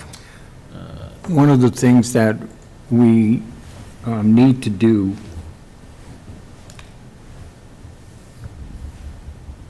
no, I'll write it up for the next one. It's a continuation anyway. All right. Motion to continue the public hearing until December 7th. Eric Gaspar. have a David second? Barnacle, seconded. Dave Barnacle seconds. Any discussion? All in favor, David? David Barnacle in favor. Stephen Chittister in favor. Roy Bishop in favor. Ed Goodwin in favor. Eric Gaspar in favor. All right, on Clark Road. Now we are on to 30 Main Street of an ANRAD. Cooking with gas now, boy. Yep. Abbreviated notice of resource area delineation. DEP file number 300-1113. We're in sequence, huh? Partially, yeah. Yeah. So this is also, I received a written request for a continuation. We do have a peer review that's being conducted for this. We had to work through the contract. The peer review hasn't been conducted. They just notified me that they'll be out this Thursday to start that because we had quit the process to get through that contract. So they've asked for a continuation to our December 7th meeting. All right. Eric, I'll second it. Well, do we need to check with the public or no? Yep. Any discussion? No. Is there anyone on the public line who would like to speak in regards to the notice of resource area delineation for Lot 330 Main Street? It's a negative. Motion for a continuation for DEP file 300-1113 to December 7th, 2021. David Barnacle, Second. Discussion. All in favor? David? David Barnacle in favor. Stephen? Stephen Chittister in favor. Roy Bishop in favor. Ed Goodwin in favor? Eric Gaspar in favor. Bingo. We are on to, Route 15. I hope if people are watching this, There you go. Almost. What'd you say, David? I'm sorry. I hope if people are watching this, they don't get the impression that the five of us always agree like this. No, it's a bad sign. Oh, I'm sure they've seen something. Yes, they did. All right, continue notice of intent, proposed development of a nursery and a tree farm to include a perennial stream crossing. Go ahead. So I think you're all aware now that the last few months, we've been kind of playing with the idea of the equestrian center across the 84 from us, and clearly that is not going to be happening. So we're back on track looking at our original proposal on that. And to be honest with you, it was fascinating what they were proposing, but it's not going to happen. And so we're back looking at this. And for those members that are new, this part of this property used to be the Howard Johnson's on 15. It was a highway hospitality thing. And For Eric, it's a hotel. We had one of the last ones in Bangor. well, it was never a hotel. No, I know. Yeah, yeah, it was Restaurant. what was it? What did they have? How many flavors did they have? There was a, Oh, Baskin Robbins was 31 flavors. no, but I mean, Howard Johnson's also had so many flavors. There was, Oh. you won't go into those, at least that's my misspent childhood. But that's a 6-acre parcel on this side of Lead Mine Brook. This proposal is to do a crossing, the vast majority of over 150 acres, most of it is on the other side of Lead Mine Brook, and so this proposal is to get access to that, and we have a group interested in in a nursery, an organic nursery on that other side of there. My understanding, Becky, this may even predate you, but there was, when we did our walkthrough, some of you were involved in the walkthrough, the group that did the peer reviews suggested that we look at alternatives to that site for the crossing. And I contacted the former owners, and they said that this was always the site for the crossing, that's always been that way, that this is the shortest distance, and they had that. But what they did say also is, and again, I don't know if this predates you, but an ANRAD was filed with the Conservation Commission for some of the very areas that they were suggesting to do a crossing.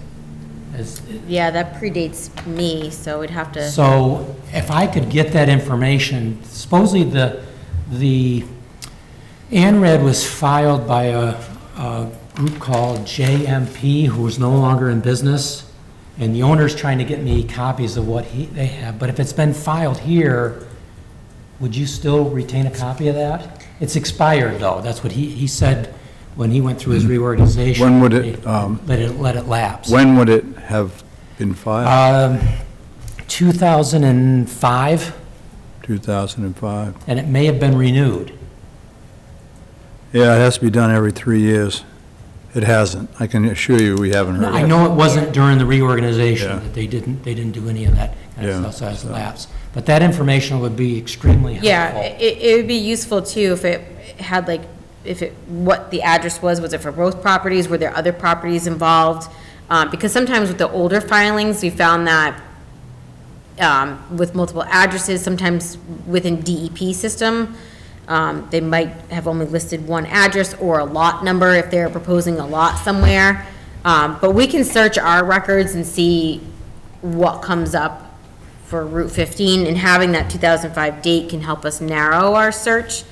So we can look into that, but Yeah, and talking with our Time. environmental engineers, they said that even though it's expired, the information still, what we're really looking for is an alternative evaluation, and if we have that information, it shows what the extent of the wetlands were in that area, and when you can do calculations. yeah, well, I think from it's that. interesting, because I don't think anything was flagged out there when we did the ORAD before. No one noted previous delineation or Oh, from back flagging. in 2004. Yeah. Right, so the information might be helpful to start the process, but I still think that we'd have to look at and see what it is. I think Again, still I there's. don't know what it is. Yeah, there's still like a list of other things that need to be done out there, but wetland flags would have to be reestablished, to be looked at by peer review. So we can start that process by looking for it, but it doesn't mean that you won't have to do anything else. Just kind of No, wanted but to hang talk on. about that. Even if you find the paperwork, it's over 15 years old. All of those streams have changed dramatically in 15 years. That's just part of what streams do when they're untouched. So I don't see the value in even spending time looking for it, because I don't think that it's functional today. What would have to be done today is to have a new one done. Well, I would say that at least 90% of it is still, that stream hasn't changed. I mean, you walk the site, well, mostly you walk the site. Well, I mean, that stream bed Well, hasn't even, changed. even, Right, any ORAD, any resource area delineation that is, over 10 years, DEP recommends that it's No, redone. no, I'm I not- think I'm not it's a looking- good starting point if we can find it Yeah, to I'm- help you. Right, I'm not looking to but- refile that, Andrea, because, again, if the determination is that that area is not, which I suspect it is, having been there a lot, that that's not an alternative, at least we had some data points to Yeah. support the contention that that's not here. I don't think we have to refile. Well, we can. You don't have to refile that. Yeah. Yeah. I think it's I don't wanna useful read- to look at the past, but we still will have to look at what needs to be redone out there. Beaver activity changes wetland lines, there's a lot of things, so DEP's recommendation is always that Yeah. it's reflagged, and I think it probably would still Well, have to be, because there's nothing out there anyways that could be verified. No one found any past flags, from what I remember from the ORAD or My guess is Howard that- review, but. Not to be furtherly cynical, but I think that if you can't get it from JMP, Well, they don't exist. They're out of business. but you know somebody who was with them, right? You said you... No, the former owners of the property. Oh, the former owners of the property? Yeah. Oh, That's who they- and they were trying to work... That's who they paid. Yeah, I've been on the committee for 35 years, and I have been to that site. But I don't remember that we really ever had anything that was extensively done. Okay. So that would, I could have missed it, but, No, we had reviews done. What? We had reviews done. We had like ORADs or ANRADs. Yeah, But we never had anything really projected out onto the property. right. Oh, And I've been on- as far as the crossing itself, you mean? Yeah. Yeah, okay. No one proposed a On the project, committee that's almost what as you're long as saying. that. I think a lot of it when it went to auction, I wonder what year that was. Because that... 2014, maybe? Yeah, so that was probably another time you should look. Yeah, we purchased it from the bank, who purchased it from the trustee. Okay. So it's hard to reach back through Yeah. and get some of this information. Yeah, so I just want to add too, I mean, we did have the peer reviews done, and there was an extensive list of things that needed to be submitted to keep this process moving forward. We haven't received anything to date on it, and it has been almost 6 months now. So at the last meeting, the commission, you did indicate that, you're looking for materials, because you've been asking for the additional information, it has been going on for some time. Do you have any update on any of the other materials that were requested? Well, I'll be honest, we kind of stopped when we had another suitor who was talking to us about perhaps buying the whole thing. So we squatted for a while. There's no question about that. I mean, we're thousands of dollars into this process, and it's clearly going to cost thousands more to get it completed. But I think, if you're willing to work with us, then we'll get to the end.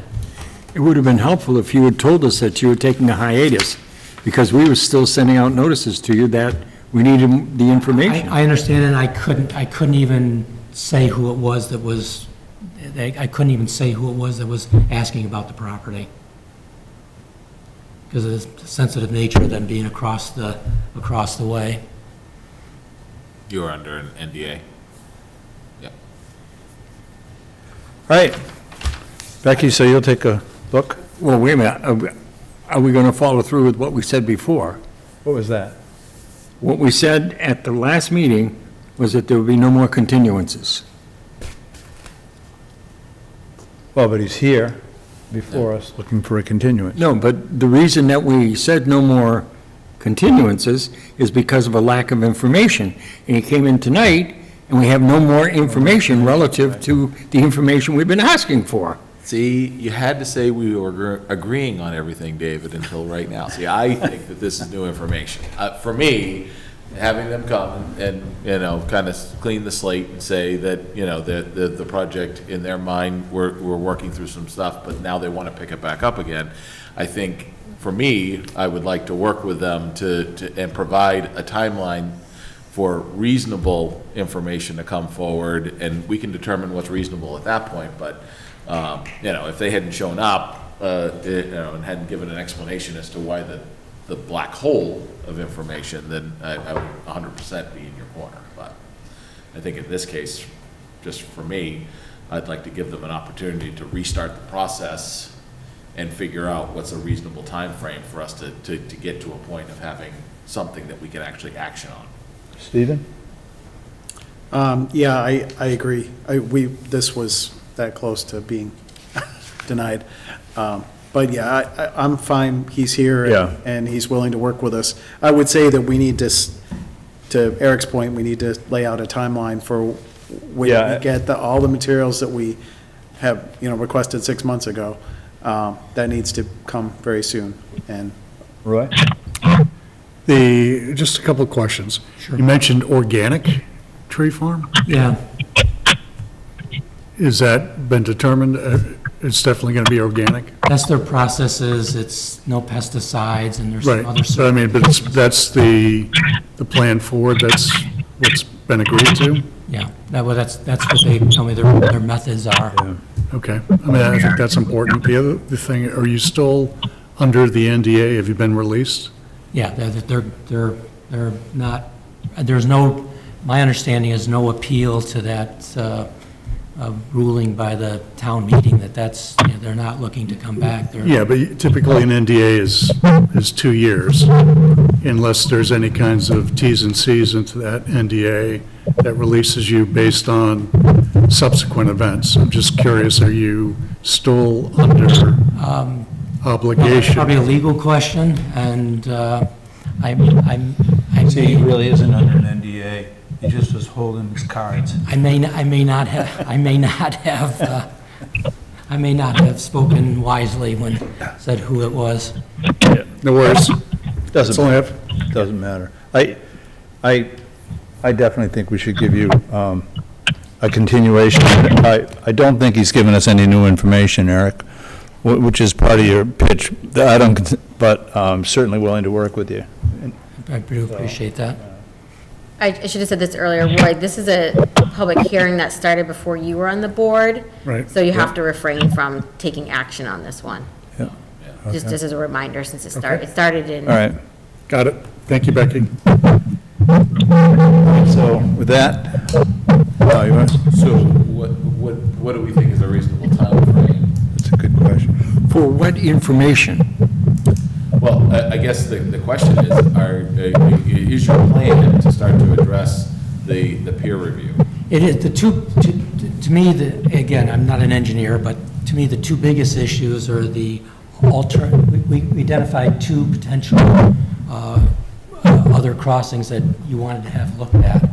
And that's, there's going to be expense to doing, those are the two big ones. The other ones seem to be mostly technical things as far as some wording and some moving of some of the wetlands, combining a couple of the wetlands, they all seem fairly technical. And will McClure be doing that? Will McClure Engineering be doing that? McClure is still our Is engineer. Peter still on the phone? I think he might be. He left earlier. There's two callers on here who haven't identified themselves, caller 2 and 3. I don't know who they are. Peter, are you on the line? Caller 2, caller 3, can you identify yourself, please? The 380-0991 number is Carl and Joanne Nye. We're next to the end of the agenda. Okay, thank you. Good. All right. When can you come before us with a plan? Well, I can get with Becky and find out what we have. Well, we got to set a date at the public hearing. So I can start looking for that and let you know if we have that. I think regardless, this isn't going to be, the next meeting in 3 weeks.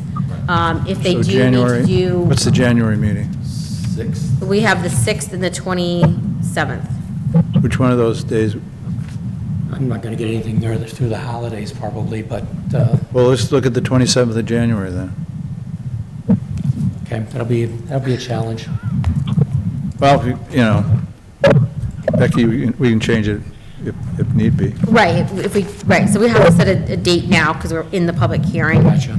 If the 27th doesn't work, and you think, you know what I mean? We'll be coming up to a year, I think, at that point. I think it's, going to be important that, the additional information comes in.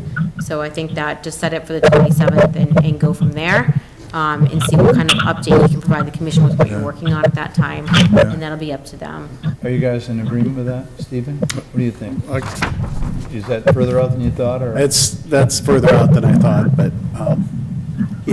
as long as we get everything we asked for by then, I'm okay. But that's more than 2 months away. Yeah.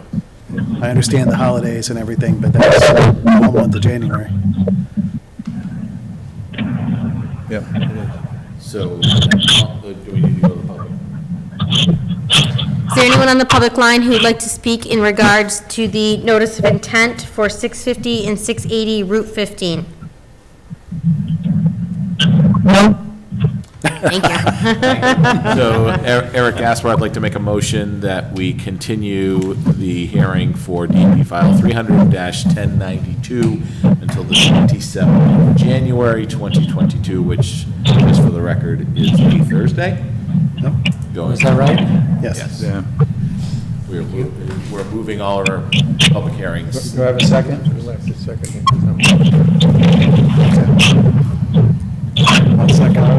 I'll second the motion. All right. Stephen Chittister. Discussion, David, we got too far out? Beg your pardon? Discussion? No discussion. No discussion, okay. Roy? Yeah. All right, all in favor of continuation to the 27th? Actually, I'm sorry, just before we do that, a little discussion. We have a very concise list of what we're asking for, and that is going to be provided by January 27th. Is that correct? So what we were referring to was at the last public hearing where we had our peer reviews on, we had our own notes in the detailed agenda. We had both peer review reports that outlined the materials. And I believe DEP file comments. Yeah, I have that. That, all four of those things outlined the materials Yeah, that we would be received the peer review. Okay. And we had discussions with the peer review organizations. I just want it to be completely clear exactly what it is that we're expecting to have by January 27th. Yes, Would it I be agree. agreeable if you could just send an email to them? Yep. Lining out what we need? Yep. Well, I'll refer to those documents, Should refer to attach them, documents. I don't want to have to, Yeah. Yeah. Right. okay. And should it But if get- we have a document from recently that we can go back and reference, then because remembering back 6 months ago might be a little challenge. Yes. Well, you guys are pushing it. No, I'm just kidding. I know. And are we going to indicate in this motion to continue that if all of the information is not forthcoming on that date in January, that there will be no further continuances? I don't know that I'd include that in my motion, because I never want to lock myself into an absolute 2 months ahead. But, I mean, I think we all agree that we'll look at that negatively. But that's 2 months. I agree. If he comes back and wants to talk some more, then that'll be the end. If he brings in a Do I have to come back? What? Making you want this continuation less than. It's not the most fun. So, I think, yeah, we have a second. All right, cool. All in favor? Not in favor. Stephen? Stephen Chittister in favor. I abstain. Abstain? That's right. Ed Goodwin in favor? Eric Gaspar in favor. Okay, we pass. Okay. Thank you. Yep. Good night. Wasn't it the last public hearing that you said we agreed on everything, David? I'll get back to you before the end of the jinxed week. it. I'll look for it. I'm the only person that only staff. You guys did right now, so, exactly the you know what I same mean? thing. So I'll work on that.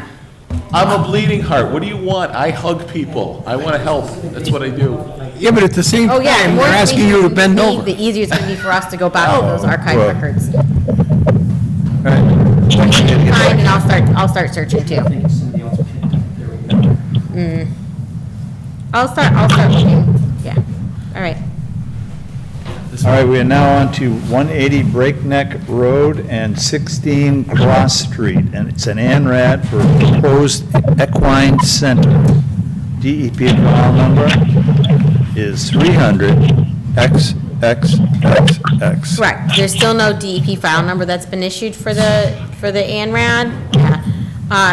So they had asked, just as a quick reminder, we had continued this, we had first continued, have a good night, continued the hearing related to the Wetlands Protection Act. We needed some more information for the bylaw.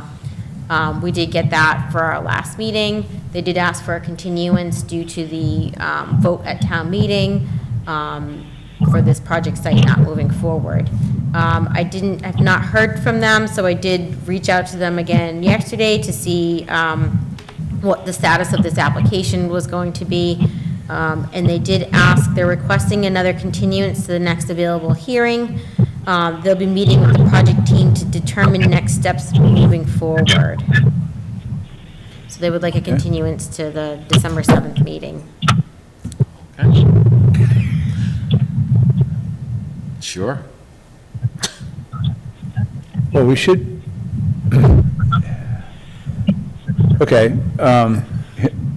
my thought on it is, not that, we need another site visit before we need a,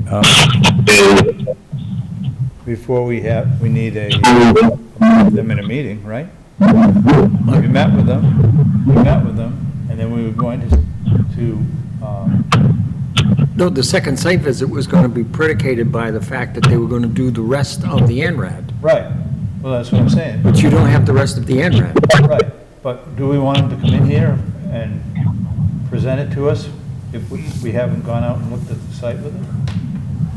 Well, wait a minute. You're supposed to look at the site after they complete the ANRAD, so that you see Okay. flagging that they've done. All right, okay, so we're looking for additional, Information, which means that we should Information, not give them a fine. continuation. right. No, I wasn't, no, that wasn't what I was saying. I was saying we should, do we want to go out there first? Becky, do you want to call them up and say, hey, we're going to go, or if you got it all marked up, we want to do that site visit, so we'll have something to talk about at the next meeting. Because if they come in here at the next meeting, we're going to talk about the fact that they haven't done what we, Well, what was asked is, I think you wanted to go back out and we could walk the rest of the property, right? We had issues that we wanted them to look at. But you only want to take that site visit if their part of the ANRAD has been completed, because you want to go out and look at the flags. I have no Well, problem with that. they did flag all that already. We just didn't have a chance to look at it when we were Yeah. out there. Well, they didn't have it marked, they didn't have everything marked properly on the plans. They didn't mark the riverfront. That's true, yeah. So, you know, if they want to provide, We want them to come in, is that what we're saying? I think the reality is they're not going to come in. They're going to figure out what they're doing with this, and probably in 2 meetings, they're going to either ask us to just squelch this, or, Right. they're gonna- you know, so I don't, Doesn't matter, huh? I don't know that it's really going to matter a whole Right. hill of beans, and yeah, I agree with you, Ed, because we were planning on going right out there right Right. after the vote to Right. walk the plan, and I don't, you know, if they're not doing anything, I can take a nature hike on Lead Mine Trail and whatever. Do some of the trails. Right, yeah, so I don't need to take a nature hike unless there's something we're actually going to be doing. So, motion to continue. Yeah, do you want to check with the Yeah. public? Is anyone on the public line who would like to speak in regards to the notice of resource area delineation for 180 Breakneck Road and 16 Cross Street? No? No, thank you. Nope. all right, so, motion to continue, well, the EP file is not there, this public hearing on 180 Breakneck and 16 Cross Road, ANRAD, until January 6th, 2022. Do I have a second? Oh, well, December 7th. Huh? Did I write January 6th on there? Says January 6th, 20, is it? No, they asked for the next meeting. I might have just, Oh. Oh, okay. Why'd I write that I'm up? just reading it. This. So that's- Oh. I'll correct my motion to To December December 7th, 7th. 2021, which isn't. David Barnacle, second. I think that was, Any discussion? All in favor?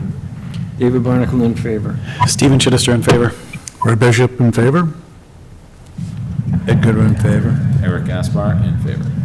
Okay, sorry, that was before I got their email. Yeah, that's And I fine. was acting on if we were, you know. You just wanted to test whether or not I actually read your notes. All right. Right.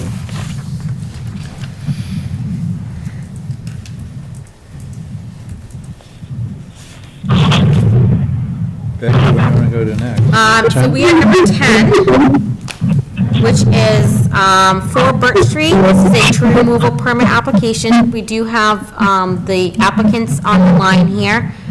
Just quick summary, what they're asking is the removal of 2 trees, which were noted for health and threat concerns. You guys went out there, and it's my fault, and this happened with the other site visit on the email I sent out to everyone. I put, you know, we have the upcoming site visits for the November 16th meeting, and I didn't put that we were doing them on that past Tuesday. We send an email when we get like all the RDAs and NOIs, and Erin puts that in there, and I kind of forgot to add that, so people didn't know we were coming on that day, so it's kind of my fault. Stephen and I were like a couple of bird dogs. Yeah. Yeah. So, they did, reach out to me, they did flag the trees, provide the map. I, did go out there, took some photos, and I provided them to you. If you had a chance to look at them, I can pull them up here. Please, yeah. Kind of Please pointing pull 'em out up. the trees. So I'm gonna pull that, let me see, what do I need to do here? Screen, share. Well, let me adjust this one now. Yep. Just as we suspected. Right, I was talking to Ed afterwards. So you can see here, I have another screen I can put up here too. There are, there's what I call the leaning oak, and then there's a double oak. You can't really see the double part because it's dead and much smaller there. Both trees do slightly lean towards over the house. They did have a tree that fell on their house last year, and, you know, they're concerned about these ones as they do lean over. The double oak, there's a picture here better where you can see, I'll scroll down one. You can see that it does have, it's a double stem. One side is completely dead, and they are connected to the base. Based off what we've, you know, had other arborists tell us in these situations, that, you know, the concern for compromising the tree down by the root system. So they are requesting the removal of these 2. After I went out there, I did look on the GIS and kind of measured. It looks like they're about 90 to 100 feet from the lake. And there are, on this site, if you remember, this is a newer house they built probably in the past 5 years or so. I think they're wrapping up when I started here. There is a vegetated buffer that was left along the shoreline. Good amount of tree cover in this area. And where these trees are, there's some other oaks in the area, and there is kind of an understory of hemlocks there too. Kind of looked around, I mean, it said in their application they're open to replacements. Don't think it's needed right in this location, and kind of looked around, since they retained a lot of those trees in the area, you know, it doesn't really seem necessary to put some replacements in there, especially due to the distance to the lake. So my recommendation would be to approve the tree removal, obviously without the stump and roots to be removed too from the area. You said no removal of the stump. Correct, yep, stump and roots stay. Yes. Yep. Any discussion? Anyone make a motion? This is John Stein on the property. I don't know if this is our time to speak or what, but as Rebecca has said, it's really that we did have a large oak come down onto our pool last year, $35,000 worth of damage on our new house. One of those trees in particular, I think, you know, we probably were wrong in not taking down in our initial removal plan, which probably would have just sailed right through at that point. But really think that tree in particular really looks like it will come right down on our house yet. So that's where we're at.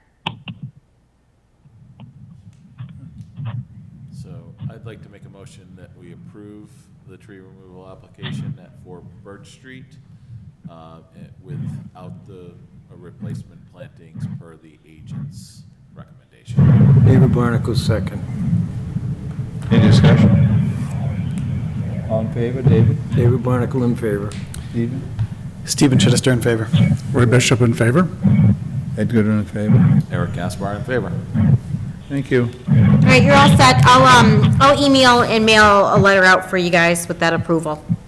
Thanks for coming on tonight. Thanks so much. We really appreciate it. Thank you.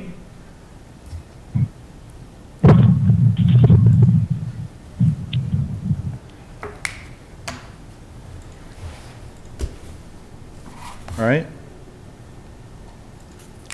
So we 30 already. Woodlawn?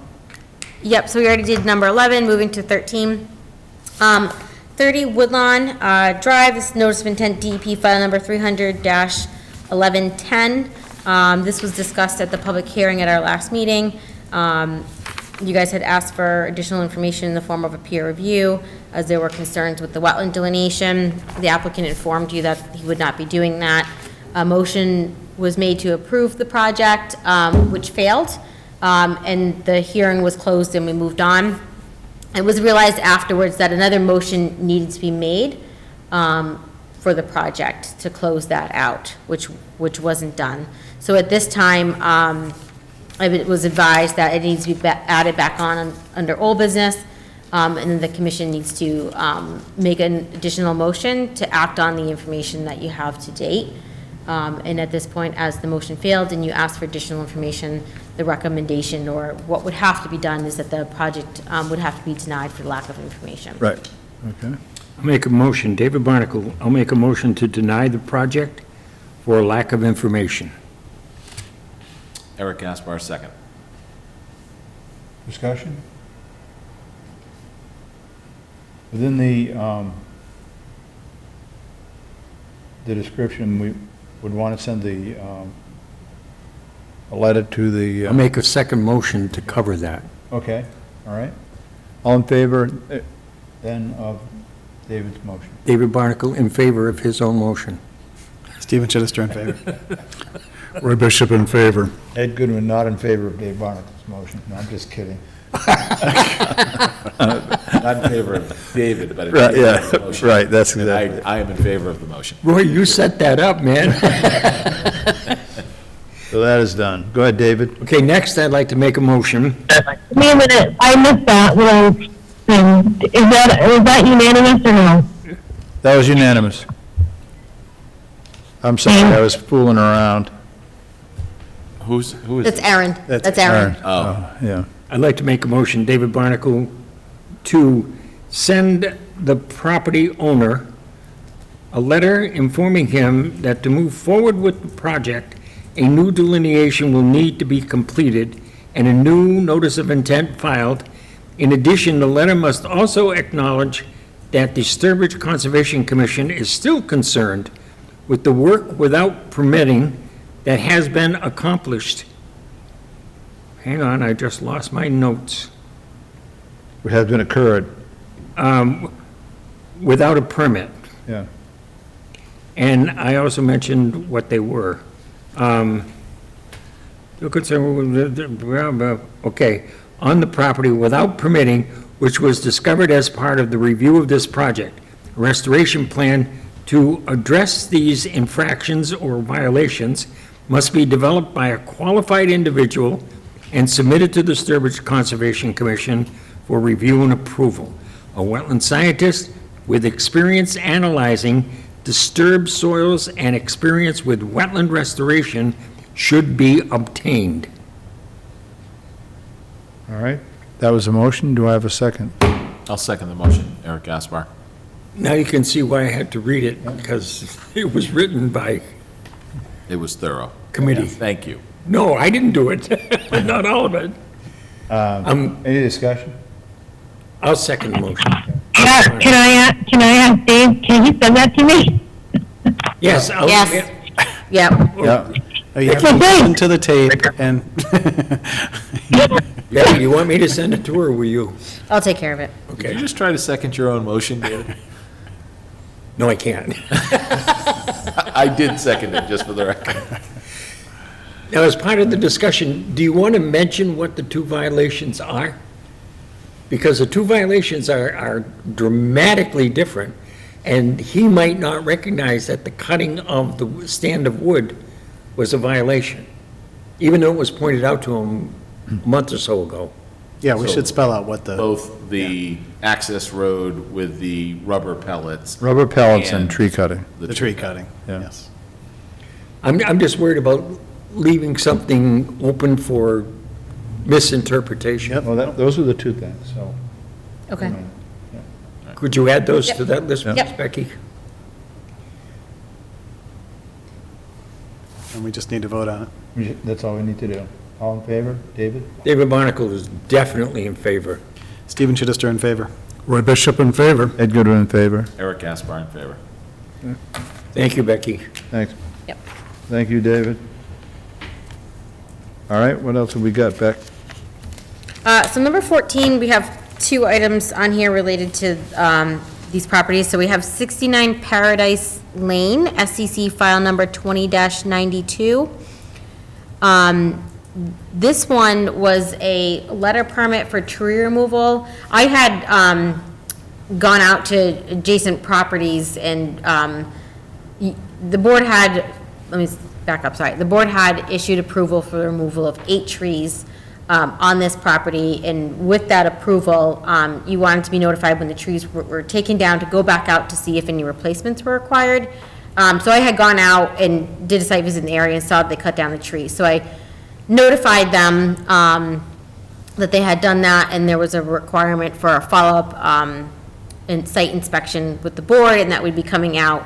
And when we issued the letter permit for the approval for the trees, I had found out that their file number 300-929 for the raise and rebuild of their house on the other side of the road never was closed out, and told them at that point they needed to submit a request for a certificate of compliance, which hadn't been done. So when I sent them the recent letter, I did remind them of that as well. So I know that you guys were able to go out there. If you have any thoughts on the letter permit, if there's any replacement requirements that you're interested in. I didn't receive any correspondence back from the property owner. However, he was in our building yesterday for something unrelated, so I did stop him and talk to him. So I did inform them that we'd have it on the meeting, that they need to do the request for certificate of compliance, make sure they're in compliance there. Wasn't sure if there was some drainage stuff that needed to be put in, if everything was done. I couldn't tell from just going by there. And also that you'd be discussing about the trees, and we'd let them know the outcome of that too. So he also indicated that he might be looking to put a deck on the property. He said, well, if you're definitely going to be coming back, you're going to need to wrap up everything first here too, before they'll look at any new permits. All right. David, comments? None. Stephen? Yeah, well, we saw it. Yeah. I mean, there's stuff growing back. It, as Ed pointed out, it's much better than it was. So, I think there could be some plantings possibly put in. Yeah, there could, but most of the plantings would need to be right along the edge, where it's stumpy and brushy already. And, right. And if he came to us tomorrow with an application to put a 4-car garage in there, which wouldn't stun me, we would go ahead with it. I guess I'd kind of, I would say that part of the project, it was horrible. There was just trash everywhere. It was the man that owned the property collected, just piles and piles of junk. And he cleaned it all out. And it was no small project to do it. So I'm satisfied with the project on that part, Becky, go ahead. So I guess, right, if the thought is that there wouldn't need to be replacements there, but we should remind him that area isn't to be further altered without any approvals, Right. including any vegetation Right. management over there or anything like that, cutting. Right. I think that's a very good point, because I think if it's left alone, quite a bit of stuff is gonna grow back. That's what it looked like. Yeah.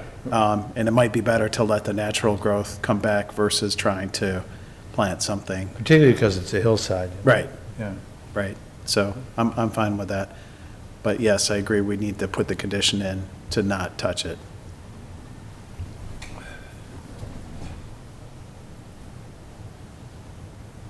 That, we don't have to Pretty do good. anything on that, right?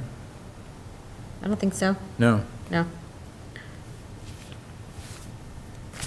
All right, moving on. So we don't need any vote to, No, there It's a isn't. letter permit, and it was just kind of follow-up on it, Yeah, so okay. it wasn't Yeah. an approval. okay. Can I read you guys my CPA note again? Nope. He's very proud of that. So the other note here for the certificate of compliance, there's no action item on there because we need them to submit for a COC. Is that Right. accurate? Yeah, Okay. yeah. Well, and actually, I'm glad you brought that up. I think that maybe at this point, because I don't know, there were some drainage things that needs to be put in a Cultec or whatnot. I don't know if that's been done. Maybe I'll also include like setting up a time that I can go out there with them and we can review the plan. And it, you know, if anything hasn't been done that needed to be done, that would need to be completed, and depending on the scope of the work, would require some level of permitting as the permit's expired too, so. Yep. I just, you know, and I don't know too, there wasn't, you know, grade changes, things like that, engineer really needs to look at it too, but Yeah. it might just be minor, I don't know. All right. Is that it? Excuse me, folks. Hello? Steve Eichelberg, Engineering. Oh, hi Steve, how are you?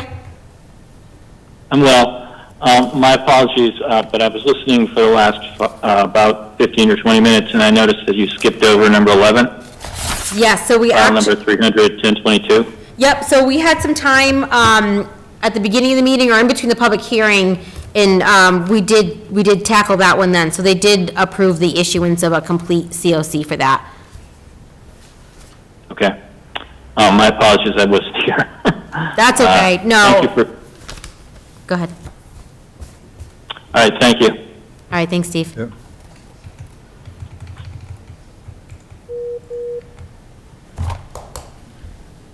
I was just gonna quick agent report. Okay, just let you know, our I-84 wetland restoration project we had with the UPS truck that went off. Oh, yeah. Yeah. Yeah, so I just got their, second report for this year. Everything looks good out there. There was just, the only thing that had happened, there was a couple birch trees that were planted kind of within the highway right away that were mowed. And, right, there was other tree, plantings that were a little further back that didn't get mowed, but, I don't think that they should be putting those back, because they're gonna get mowed again. Everything else looked really good out there. You know, all the plantings, et cetera, everything's doing well, so, I just, you know, agreed with them. They didn't think that they should put those trees back, and I agree, so I kinda left it at that. They have, 2 to 5 years of monitoring they have to do for that, for the wetland, but after 2 successful years, we did say we'd reevaluate the need if they need to continue beyond that. So we'll get more reporting from them on that too, so, but everything's looking good out there, which is Good. nice to see. Picker Road, the big, cold storage facility out there, I'll be going out there on Thursday. Been working with them to get everything stabilized, button up for the winter. They had hydro seeding done, pretty late in the season here. So not sure that anything, had the opportunity to germinate. If it didn't, they're gonna need to do something for the winter to protect all those areas out there. So I'm gonna meet with them and and the project monitor and kind of go over everything with them out there too. Yeah. They did just file their amendment requests, that we've been waiting on for the revision with the, culvert there, so that did come in. Petrogas project, Apple Greens on Route 15, our Alan's still doing the monitoring out there. An area near the stream the stream project part of it that's been destabilized. We're working with them, you know, temporarily get that fixed and come up with a permanent solution. So they'll be working on that. We'll be getting something back in Just as a reminder, and this has come up recently for a project, all of the permits that were issued prior to COVID, all of their expiration dates were told during that time, and when they released the emergency order, all of those permits, so ORADs, RDAs, everything, first it was just thought it was state permits, but it does apply to the municipal permits. Everything that was issued prior to it gets an extra 462 days added on to their expiration date. So we do have, that guidance came out, and that's coming up with some permits, ORADs, all of those things. So just so you're aware, anything that was issued during the emergency order, they don't have any extra time added to that. So just so you're aware. That came up with a question on the Dowdy Road project recently, so. A lot of projects have been getting started. All the shoreline projects that recently were permitted and some earlier in the year, Landscape Evolution is doing all, and there's 3 of them that are getting started. The big one on 20 Cedar Lake Drive, which was the real naturalized one with the coir logs. I was out there last week, they're starting that one. So all those are starting. And have they been adhering to our requests? Yep, I've been getting the photos with the stakes in there, and we actually applied that to the 20 Cedar Lake Drive one, because we didn't have that in that one. So I had them do that too, so, yep. New projects coming up for the next meeting, we have quite a few continuations from some past ones. I don't have anything new on those projects, hopefully I will. We have 3 weeks till next meeting, so 2 weeks to get us stuff, hopefully we'll have some updates on that. New project, we have, I don't know if you remember on Haines Street, Route 15, the old farm that was subdivided, they had a forest cutting plan in the back, Silver Tree Realty. They have a new lot coming in, just subject to the local bylaw, that's a new notice of intent. And then we have the 6 Picker Road ANRAD continuations. We've got the Cedar Street ANRAD, which I'm assuming they probably haven't done any work out there, so I will follow up with them. If they haven't, in winter's here, they're not gonna be doing the wetland restoration. I'm gonna recommend that gets pushed out for quite some time, so we don't have to keep continuing. Stallion Hill Road, 76 Stallion Hill Road, that one was continued out for a month. Yeah. I haven't heard anything new on that, but like I said, they have a couple weeks on that. And then we have the 150 Charlton Road NOI will be coming back. I put out requests for proposals for the peer review for stormwater and riverfront impacts. Yeah. So that will be coming back. And then 235 Podunk Road was the notice of intent in the RDA. That'll be coming back. I don't remember, I went out there, I believe, after our meeting, and I did put up a couple other flags. Or maybe I did that before the meeting and I informed her. She did go out, they're gonna revise to include those flags. And then they actually had a perk test scheduled for today. Talked to Ken and Board of Health. It's too wet, so I think that's probably gonna get continued out again too. And one thing that I was looking, those plans, we gotta look at with the zoning regulation for the 90% contiguous upland or 40,000 square feet, if the lots meet that. So we'll be working with them, not sure what the outcome will be there, but I think, like I said, that's gonna get pushed out, because they need to redo some perks, and they might not have the opportunity to do so. Just so you're aware, I did get an email today, the forest cutting plans on Shattuck Road at the end, Sajak, am I saying that correctly? Sajak property? Yep. They're gonna resume tomorrow. They had put that on hold from last spring, but it was really wet. We went out there a few times. They're resuming that tomorrow, and they did indicate that Chris Capone will, be the, provide that extra monitoring of the site that we had asked the Board of Selectmen. No word on the crossing? Nope, I haven't heard anything from DEP on that appeal yet. Anything on 102 South Shore Drive? Which one? Oh, that's the, That's the washout? I reached out to him, to check in on that. He was having a hard time getting engineers to respond. I gave him more names. He said he got in touch with someone and they were asking when our next meeting was. I said, well, and I told them when it was. Obviously, they weren't gonna be able to file something for that. I said, we can still talk about emergency provisions to get something started, out there, and I'm waiting to hear back from them. Yeah, but definitely want to get something done out there sooner than later. Becky, any new information about 9 Holland Road? 9 Holland Road. No, there was, they were working with the building department. There were some concerns about electrical work or smoke detectors, fire sprinklers, something about the building. They were working with the person who's been using the building on that. But no, there hasn't been any update on our part of it. They were supposed to do restoration work and, Oh, they did that. Yep, so they had they planted the trees that were required. Okay. And he did submit a report on that before. That's been done, sorry. That was, there were monitoring wells on the property, and I think at one point we had asked if there was any data regarding those monitoring wells. Do you remember that? I do remember that now that you bring it up. I'm just, I can find out about that. I know there was something where,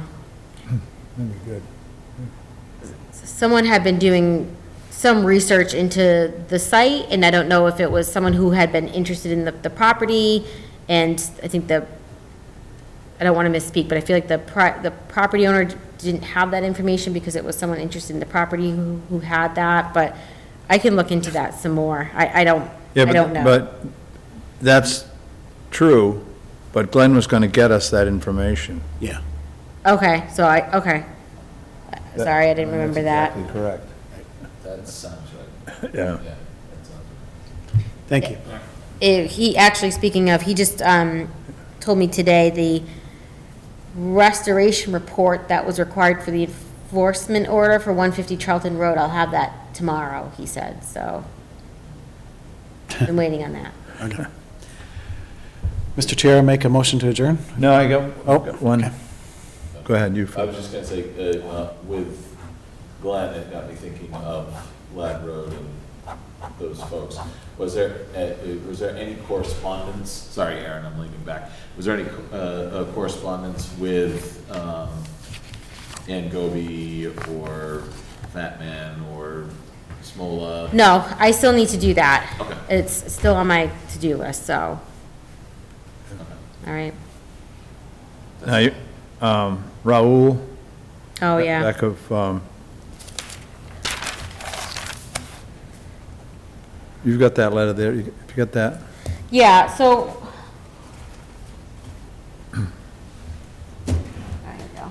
I'll tell you, what Raul called me in the absence of Becky, and he's concerned about the lack of activity on the back of Cedar Lake, where they had the promises that they'd made. And so I talked to Becky, and she sent me the letter that she had with,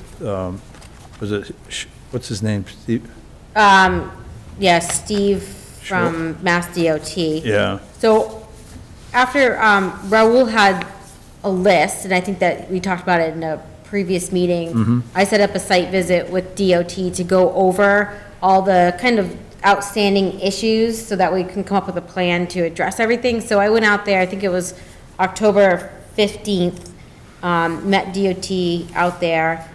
We walked the site. I had the plan. I had the list from Raul that I kind of modified. I had some things in there too. We went over each area.